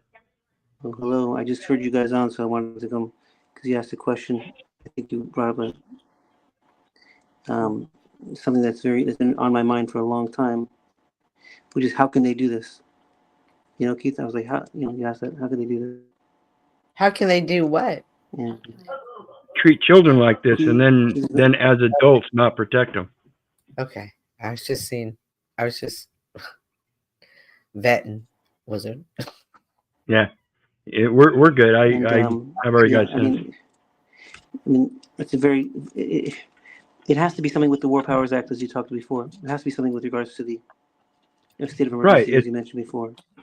Right. Well, we were talking. It's Title 4D contracts, right? That's economics. What we have and what we're facing is a Trading with the Enemy Act, which requires identification under the state relative to that enumeration at birth and the Social Security card. What do you use to get that ID or driver's license on the state level? Okay. This is a program of economic warfare that has been extended to times of peace and domestic soil. Ex parte Milligan talks about that. Remember that case? Yep. With the guy that yeah, that's a big case. That's what the cybersecurity and cyber stalking, cyber terrorism is about with the Patriot Act. It's that Milligan case. They're going after you domestically, and it is a program of economic warfare. Private property under forfeiture and seizure. It's not private. We know it's not private. We wouldn't put it in the public record if it was private. I promise you, none of these judges have their information. None of these judges has their property on the record. I promise you that. Oh no! They've got it on other records like Dun and Bradstreet with their corporate entities. They've established those corporate entities in the right way, so they're pretty much untouchable. This is again why I say I don't go after them or their office or their title. I go after the record because it's integrity of the record that is to be upheld by anybody. So I don't care who it is. I'm going after the record. It's in error, and we just need to fix it. I'm not making any accusations against anybody except for my own faults because I'm the one that entered all those data elements into that record. I now understand my error, and so I must come correct them. That's it. Your mistake, not your error. Your mistake. Remember, you're not one Correct. of them. Well, it was accidents on my side, defined as continuous and repeated exposure to the same conditions that placed a public liability where the insured never expected nor intended. That's the definition of accident in their code. So on the other side of the counter, I committed accidents. The clerk or receptionist or anybody that took the documents with the data elements, that was a mistake. They shouldn't have taken it, Mutual. and I shouldn't have given it. Correct. Mutual. I like mutual. That. I like that. Mutual. Mutual mistake. Yep. So let's get back to it. Continuing. Excuse me. No, go ahead. Okay. Am I still continuing to take benefits? Am I still getting benefits from these guys, or am I stopping benefits? Because if I'm continuing to get benefits, am I consenting of being treated this way? Am I agreeing on this thing? Is that what I'm? Is that what's correct? happening? Correct. If you accept the benefits, believing that something is owed to you, and then you're living in sin.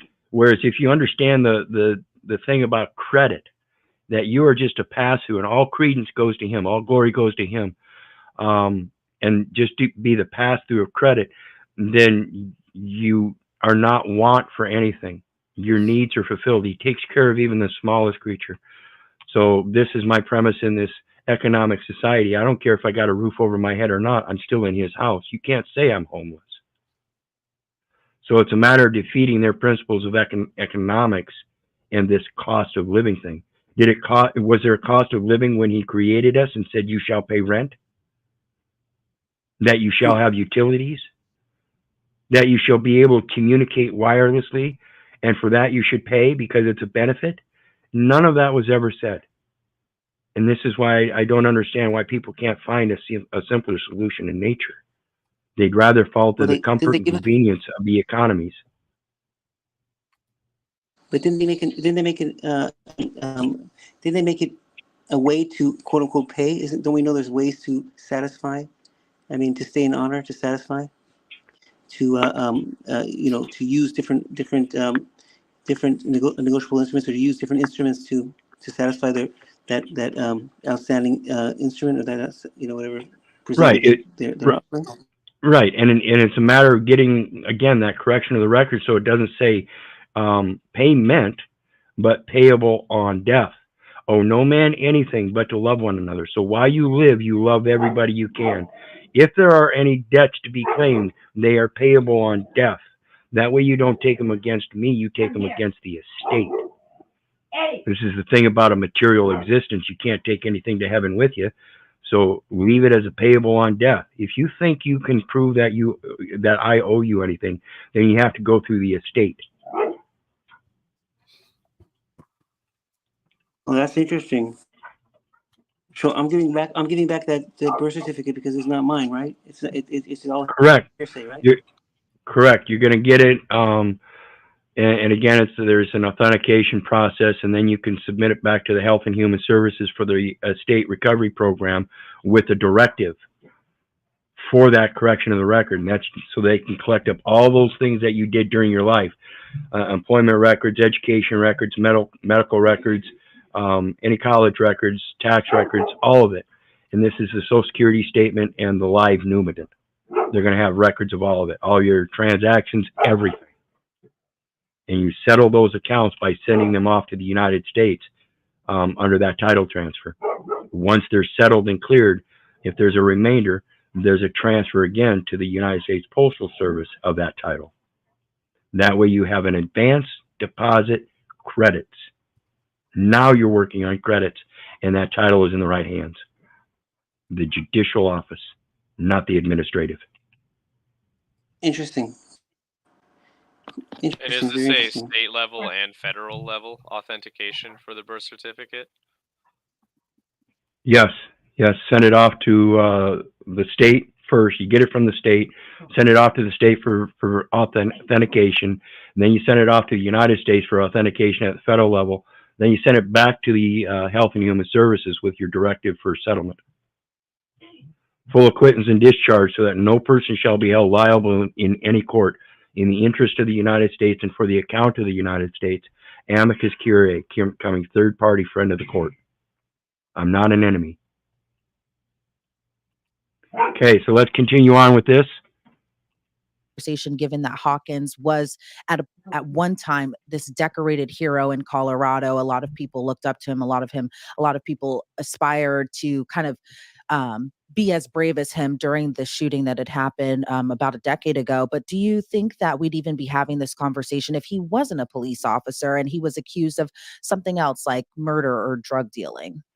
You know, the fact of Hawkins's former career as a See, and that's that thing I was talking about earlier. You know, he's had a career, and now he's got a certain perspective or perception of him by the public. They think he's a hero, so it can't be true. There's something wrong here.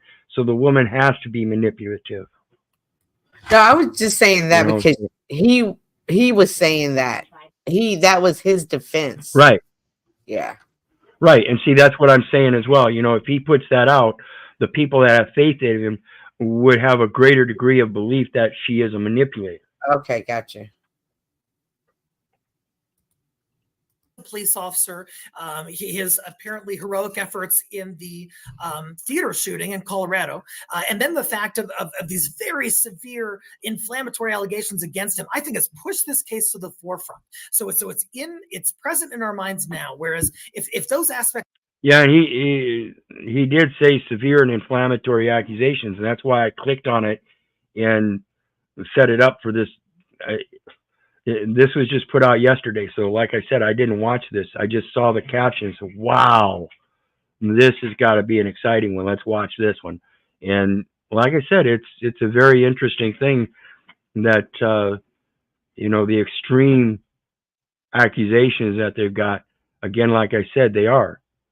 It's not one simple accusation, guys.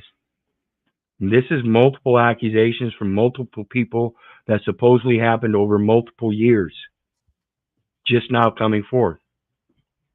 Would have been absent. I'm not sure it would have seen the light of day. And I would think that the way it's drawn up, in my mind, is that the adult children probably went through the physical abuse, and as it went on, it got worse and worse, and now he's turned from just physical abuse to sexual abuse on the younger ones. Boys or girl, I don't know yet. It seems to have said against the daughters without mentioning any sons. So the sons, I would imagine, still experienced physical abuse, but as time went on, he's now turned that abuse to sexual abuse on the younger girls. Again, just the way I'm reading it. But I think a big part of it is this irony where he's out, even though he's facing extremely serious charges, and she has been sentenced to jail. And everyone is kind of saying, hey, this seems backwards. What's going on? What actions do we need to take to try to rectify this in our community? Now, say you were Rachel's defense attorney. What type of advice would you be sharing with her at this time? Like I said earlier, I'd be advising her and her children. Get your affidavits in and file protection order. Include everybody. Everybody files one, and on each one you umbrella each other under them. In the Lord's name. There is nothing better to protect against this system than the Title 4D contracts in Deuteronomy 24:7. Let them know you at hand. You know what the hell's going on. That's an order to pay one way or another through jail time or a civil penalty. That's making merchandise of the children. I'm not going to do it. You know, unfortunately, in dealing with court orders, it can be a delicate dance, and you don't want to do anything that is against your moral constitution. On the other hand, you don't want to sit in jail for 7 weekends in a row. So is there kind of a healthy balance where the mother can still take measures to protect her kids, perhaps filing motions for additional supervision during this reunification process for receiving medical records and notes in terms of what happened? Supervised visitations for a certain amount of time may even be feasible. But again, I suggest only upon the children's wishes. If they feel endangered, why would you, for crying out loud, why would you put a child in a lion's den? Just does not make sense. Yeah, he wants to take control of this situation, and all I'm getting is that he's just a status faggot the whole time. That's all I Yeah. can see. I can see a lot of pride in wanting to make sure that it doesn't get tarnished, so he's doing everything he can. I think this guy with the PTSD and all that, I think when we find out at the end, this is a guy that's unbalanced, and he might do something drastic, either to one of the children or himself, if not even, family-wise. This is something that's egregious, and it brings out great emotional trauma and insane acts within those emotional downfalls. This is why I urge everybody to understand what your emotions are, how to control them, and always speak the truth, no matter what's happened. Find somebody you feel comfortable with that is never gonna do anything but support you. It's hard to find them, I assure you. But also trying to not knowingly defy the court order, or at least get the order changed. Because if she remains obstinate, while it may be a moral victory, it's still going to result in her being behind bars at the end of the day, and that's not best for the kids either. And does Hawkins have? Again, that lesser of two evils. If you have a way to have those children protected while you sit in jail, and you know they're not with the father and in danger, then that would be the lesser of two evils. To have them children grow up without any parents, but have people in their lives that would be parenting.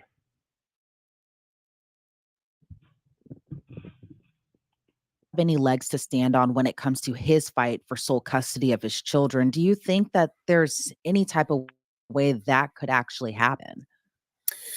It's certainly possible. We've got to understand at this point, the allegations against Hawkins are just allegations, and he's presumed innocent, and he has not been convicted of sex assault on a child or child abuse with respect to these allegations. And so the judge needs to take that in consideration. So what about guys like me that don't have a badge, and just because the accusation is made, they throw us in jail, and then spend 3 months and can't bring a case? See, the law is for thee and not for me. This is the egregious part, that people would be accused of such things, and then they just let them go, destroy their whole lives, and then expect them to rebuild their lives. Right. Only to do it again. It's a trap, a hamster wheel trap. Yeah, that's what I was saying earlier. The one trap leads to another trap, and multiple other traps along within there. It's a chain of traps like dominoes. And if you've ever seen a mouse on a floor full of mouse traps, go try to get across the floor. He hits one mouse trap, it springs up, hits another mouse trap. That mouse trap starts spring, and next thing you know, you got a bunch of different mouse traps going off, all for one mouse. Right. So we've got to really determine, what is the danger, and make sure we get that, and not just set off a bunch of mouse traps. Thinking is it might make sense to sort of stay the custody ruling while the criminal case is going on. And if Hawkins beats the case, then certainly there's a strong... And that's what I'm talking about. Stay the custody until the actual criminal allegations are founded. Because again, the greater evil would be putting those children in the hands of somebody that will again harm them if it's true. They don't stop. It's not a one-time incident. Argument that he should receive. And greetings, Browns boy. How you doing tonight, brother? I'm good, man. How are you guys doing? Good. Just going over some more insanity. You been watching? No, but this topic applies to basically everybody in life, so I figured I'd join. Absolutely. Absolutely. And that's one of those things I want to point out again, folks. It's not about me. It's not about this officer. It's not about the mom spending time in jail. It's about the children. That's our prerogative, or our duty, our responsibility. It's imperative for us to prosper in abundance and go forth and multiply. That's our very duty. If we can't find some reasonable way to protect that at all costs, this is what we end up with. Putting people in positions that destroy lives and tear up families. And with buddies that will help them do it.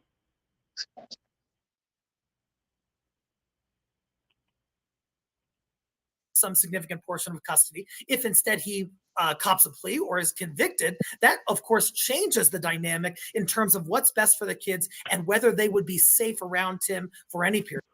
And that's why you should have that process first before you force a dynamic that is not good for him. This forced reunification program is not valid. Period of time. And say he is convicted in the case. I know at this point he is not, but if he is convicted in this case, does he even have legs to stand on there as well too? Like, could a judge force his children to visit him, see him? How would that kind of work? You know, it appears that this case is a good illustration of it, that there's a trend in those courts to encourage this ongoing contact with both parents, even in light of some very serious allegations. And just because a person is convicted of a certain crime, that doesn't necessarily divest their parental rights with respect to the children.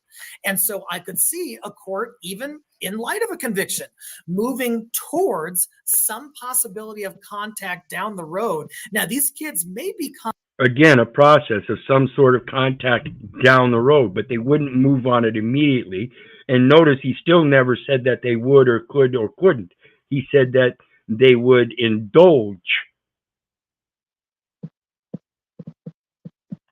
To the age of majority before that contact would be appropriate post-conviction. And so that... Right. So it would make sense, again, correlating that it's the child's desire. So if at the age of majority he decides on his own he wants to reunify, he can. But the court should never force it. No one should ever force it. That may resolve the whole thing, and the kids can decide once they're adults whether they want to see their dad or not. And kind of going back to Hawkins being praised as a hero prior to these allegations coming out, and then he medically retired from duty and then allegedly sexually abused his daughter the same year that the shooting happened, and it continued for years. What are your thoughts on just that added aspect of kind of that downfall from hero to he was diagnosed with PTSD from our understanding, and then is accused of these horrible allegations? What are your thoughts on kind of that fall from grace in a way? And see, again, this is where I have a total disconnect with this PTSD bullshit. Carrying a child out of that shooting in Aurora, Colorado, and placating that somehow that triggers you to then turn around and abuse children. So I don't think that abuse started after the PTSD. I think the abuse probably started before that, and it's only because of the sexual abuse was mentioned. I'm sure if we check with the older adult children, they would also say, yeah, it started before that. So I was thinking abuse might have started more so verbally and emotionally. After that situation, he became a hero. He became, I can do this and get away with it. So it escalated to the next level. Right. Either way could be it. Most cops, yeah, they do become, they do, like if you want to take your criminal actions to the legal side of things, just become a cop. Yeah, you join the gang. That's literally what we have today, folks. It's a gang, a standing army. They're not supposed to be doing what they're doing. It's supposed to be for internal policing amongst themselves. There was this weird thing I came across, man, where this guy told me something and made me think. He said, "You can never take back the bullets the police put in your sons." And I thought, damn, that motherfucker is right. Nope. You can't take any of it back.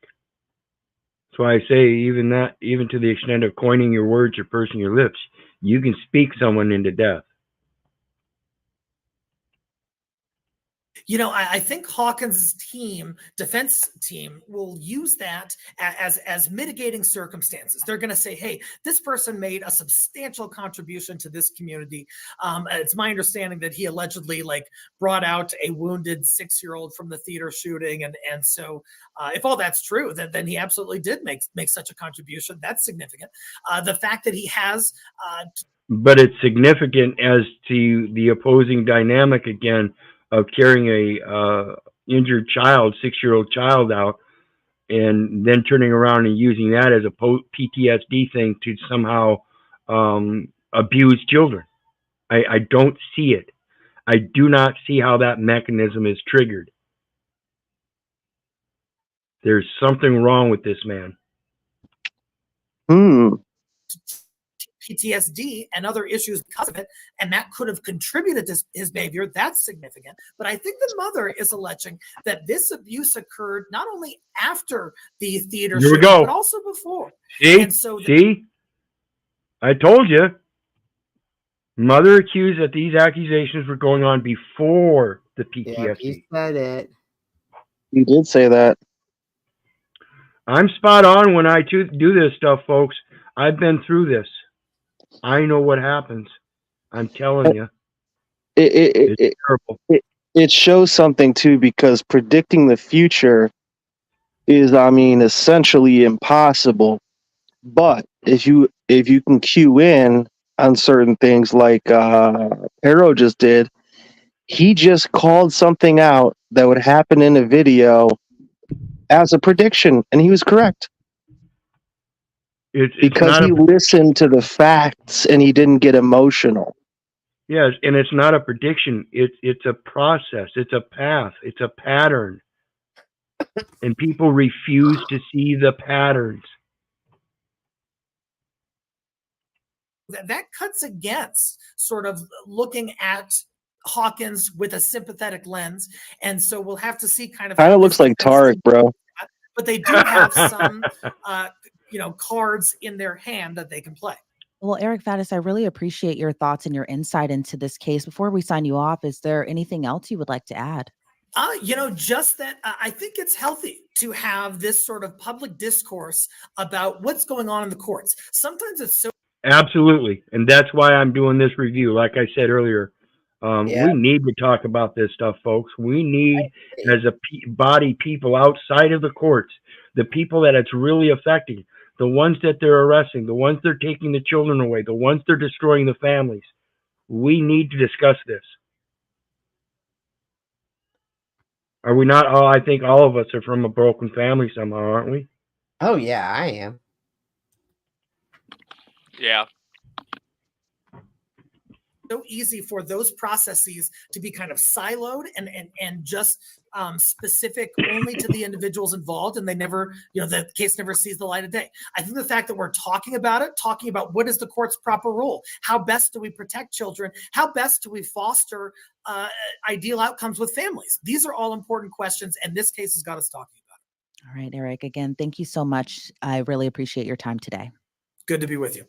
Well, that's all the time we have for this. Good. That was a good, I usually don't like that show. I don't like one of the guys that does the talking. I like her though, but that was a good one.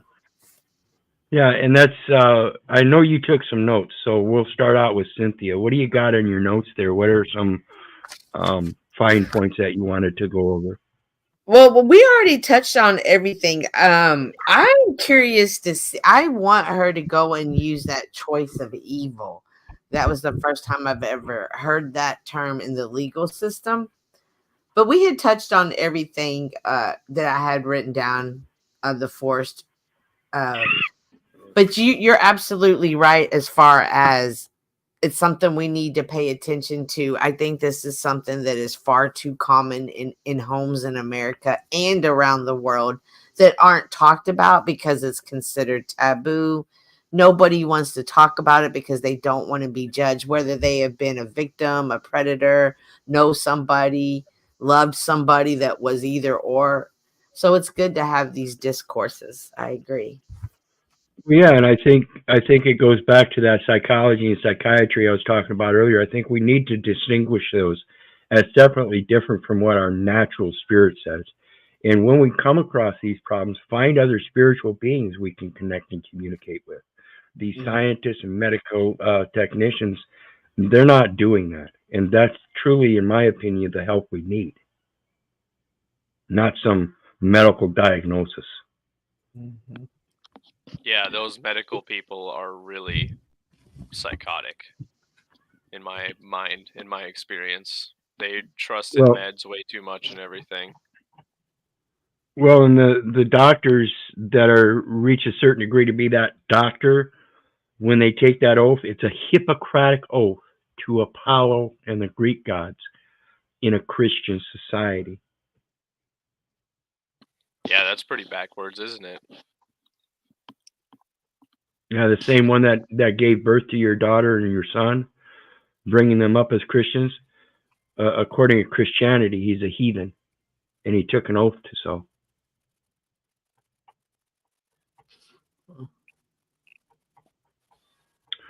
Well, anybody else got anything on the way out?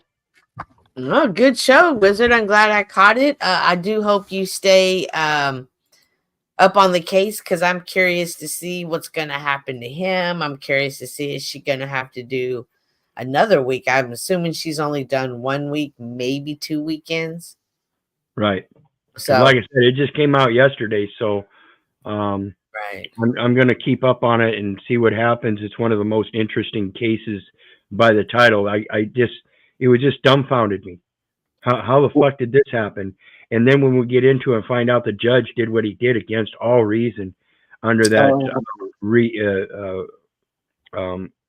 interaction. I had a feeling there was some good old boy system stuff at work there when I saw that the cop, did what he did, but his wife went to jail. Like, how does that happen? Does he get on his knees for his captain? Well, if they'd have had you bet. Thank you, Cynthia. Appreciate it. Much love.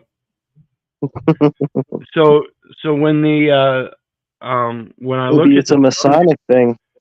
Well, when I looked at the thumbnail thing, if it had been anything different other than that picture of a real cop doing on that thing with the site name, I'd have just bypassed it. But it was a real picture. It looked like he was drinking beer. Whatever. It caught my attention and said something about this is happening now, and I need to pay attention to it. And so I clicked on it and read the thing, and wow, this is just today, and oh my god. So like here's another example, right? A perfect example. Rules for thee, but not for me. Yeah, the good old boy. Josh put it in there. It's actually quid pro quo, Joshua. Quid pro quo, good old boy. It's this for that. Quid pro quo is this for that. And that's a good old boy thing. Like I said, they're patting each other on the back and patting each other's pockets. Listen, man, real quick. Their time is limited. In my eyes. Absolutely. In my eyes. And that's all I can say on it. And we'll see what happens from there. We're the only ones that can limit it, though. And what's hard about that is we have people that are voting them in office. So the only way we can limit it is to stop ourselves. Or you've got the blue line defenders that are licking the boots of those very people despite any evil. Yo, check this out. So I used to work for this landscape company. We had an account. It was a bar. This bar was across the street from a police, I don't know what you call them, like a lodge, some bullshit lodge. and it was 20 something different agencies. They all hung out at that lodge. Now at this bar that we had the contract of like keeping up and stuff, I was younger. I went to the bar with like I would bring women to the bar or whatever. I was only there like once or twice, bro, but they were straight slanging dope out of that bar across the street from the police. Now, I'm not a genius, but the police didn't turn in the evidence, gave it to the bar guy to sell. You know what I mean? Like shit like that goes on. Oh yeah. You can't just say blue line. Go ahead, Keith. Apologies. No, that's fine. Iowa. What do you owe? You owe what? So, Iowa stands for I only want anhydrous. How do I know? Because Waterloo is the only city where some guy will fall asleep with an anhydrous lab in his trunk, right at the stoplight, right in front of the police station. And so the security guy on the police station security watch is sitting there watching the cameras. He sees this guy sitting there after light after light after light because he fell asleep. So they go out and check, and oh my God, they had to shut down the whole block because he was running a meth lab in his trunk. Now I know why Wyzard says, has like a similar goodbye sometimes where he says like, you know what I say, I don't give a rat's ass if you care about me, or whatever. I love paraphrasing it. I love you, but I don't give a rat's ass whether you love me back. That's to say, I don't care if you hate me, and I don't care if you don't respect me. So may God bless you. Right. I've gotten to a point where I can't care because nobody else does. I do love you, but the only way that I can care for you is if you show you care for yourself. Then I'm willing to work with you. I can't help a man up. Let's explore how far we can go. Let's explore how far we can go with tough love, or is that something you've already, because it's I've been fuck you. You ain't my daddy. Your tough love ain't gonna work on me since I was 5 years old. Bro, when I did that to my dad, he punched me in the face. But I was much older. My dad punched me in the stomach when I was younger for playing too many video games. I was making my own money with paper routes and lawn care and stuff, and I spent all of it down at the local arcade. But other than that, he didn't have much to say against me until again when I went over there the last time, and Mom told me that the police were my authority. And then he had the balls to tell me "fuck you" as he's walking into the house. I told him, "Come back out and tell me that to my face." We ain't spoke since. My whole growing up, my mom would say it mostly, but my dad would parrot it very occasionally.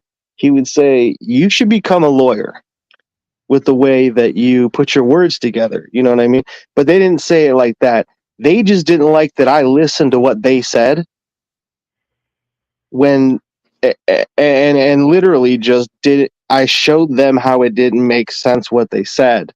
And they would just get like, they'd be like, "Well, what are you doing? Are you a lawyer?" I'm like, "Well, you're not."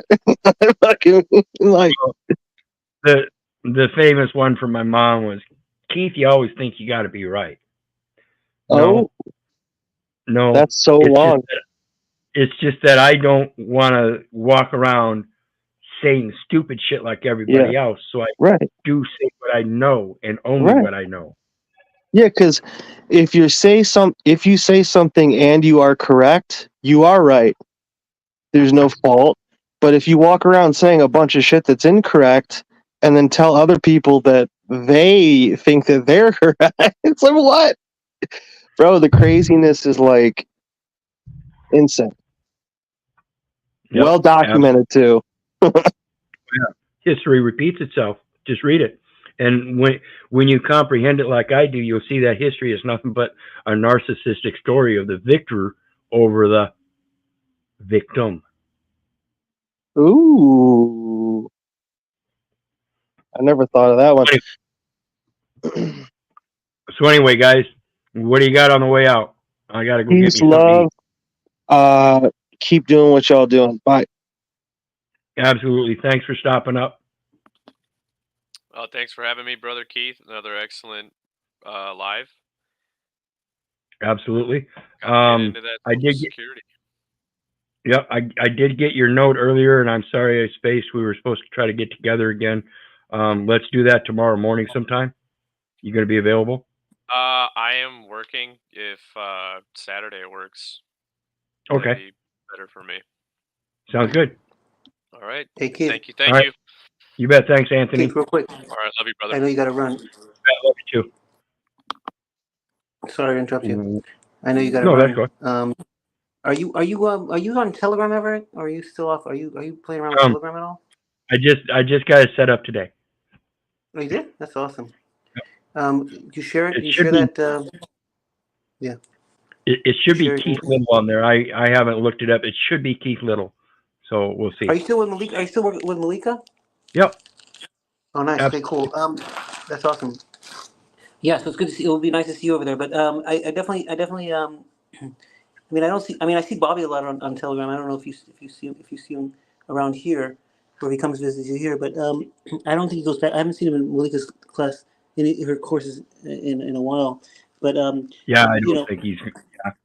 you guys go around. But I think that there's something to say with regards to giving things back and trying to stand.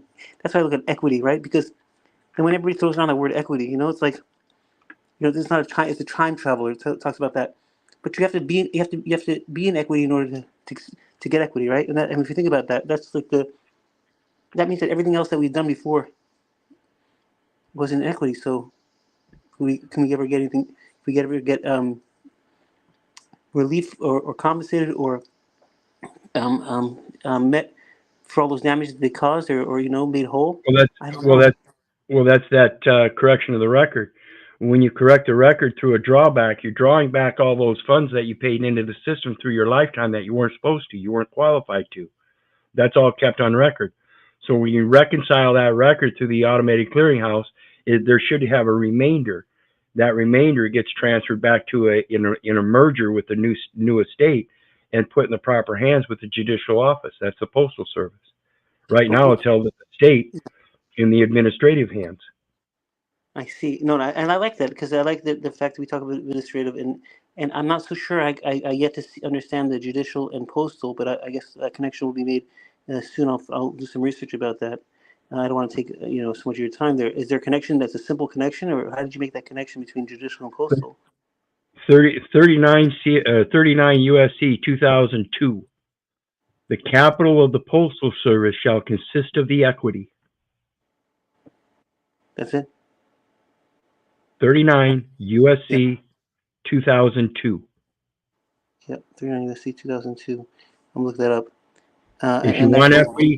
If you want equity, you must first come with equity. That means you have to have the Postal Service on your side. You have to be an ally and let them know that you're not an enemy and don't need an ID. You've got private documentation establishing a third-party benefactor to their trust. They're the trustee. They're the registered agent. Okay, and how is it that we put there's a remainder? What do we invest in, or what did we pay into? When you say pay into, is that the social? The Social Security program with the birth certificate. You went and got a state ID.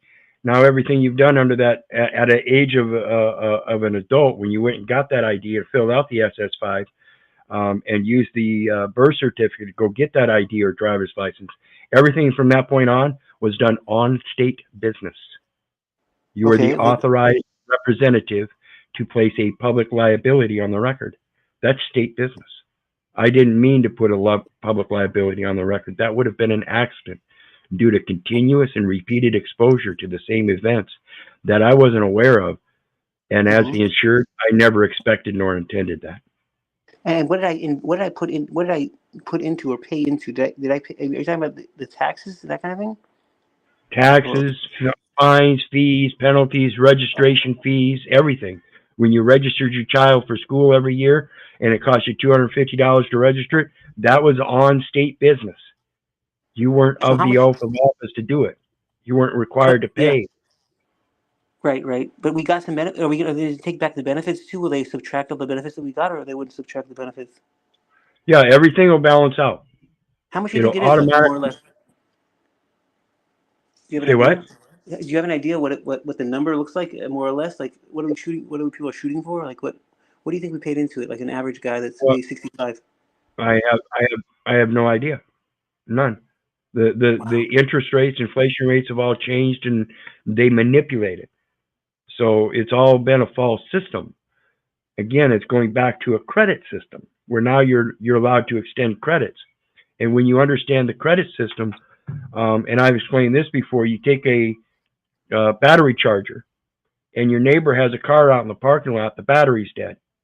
You go out, you hook your battery charger to his system to give it currency.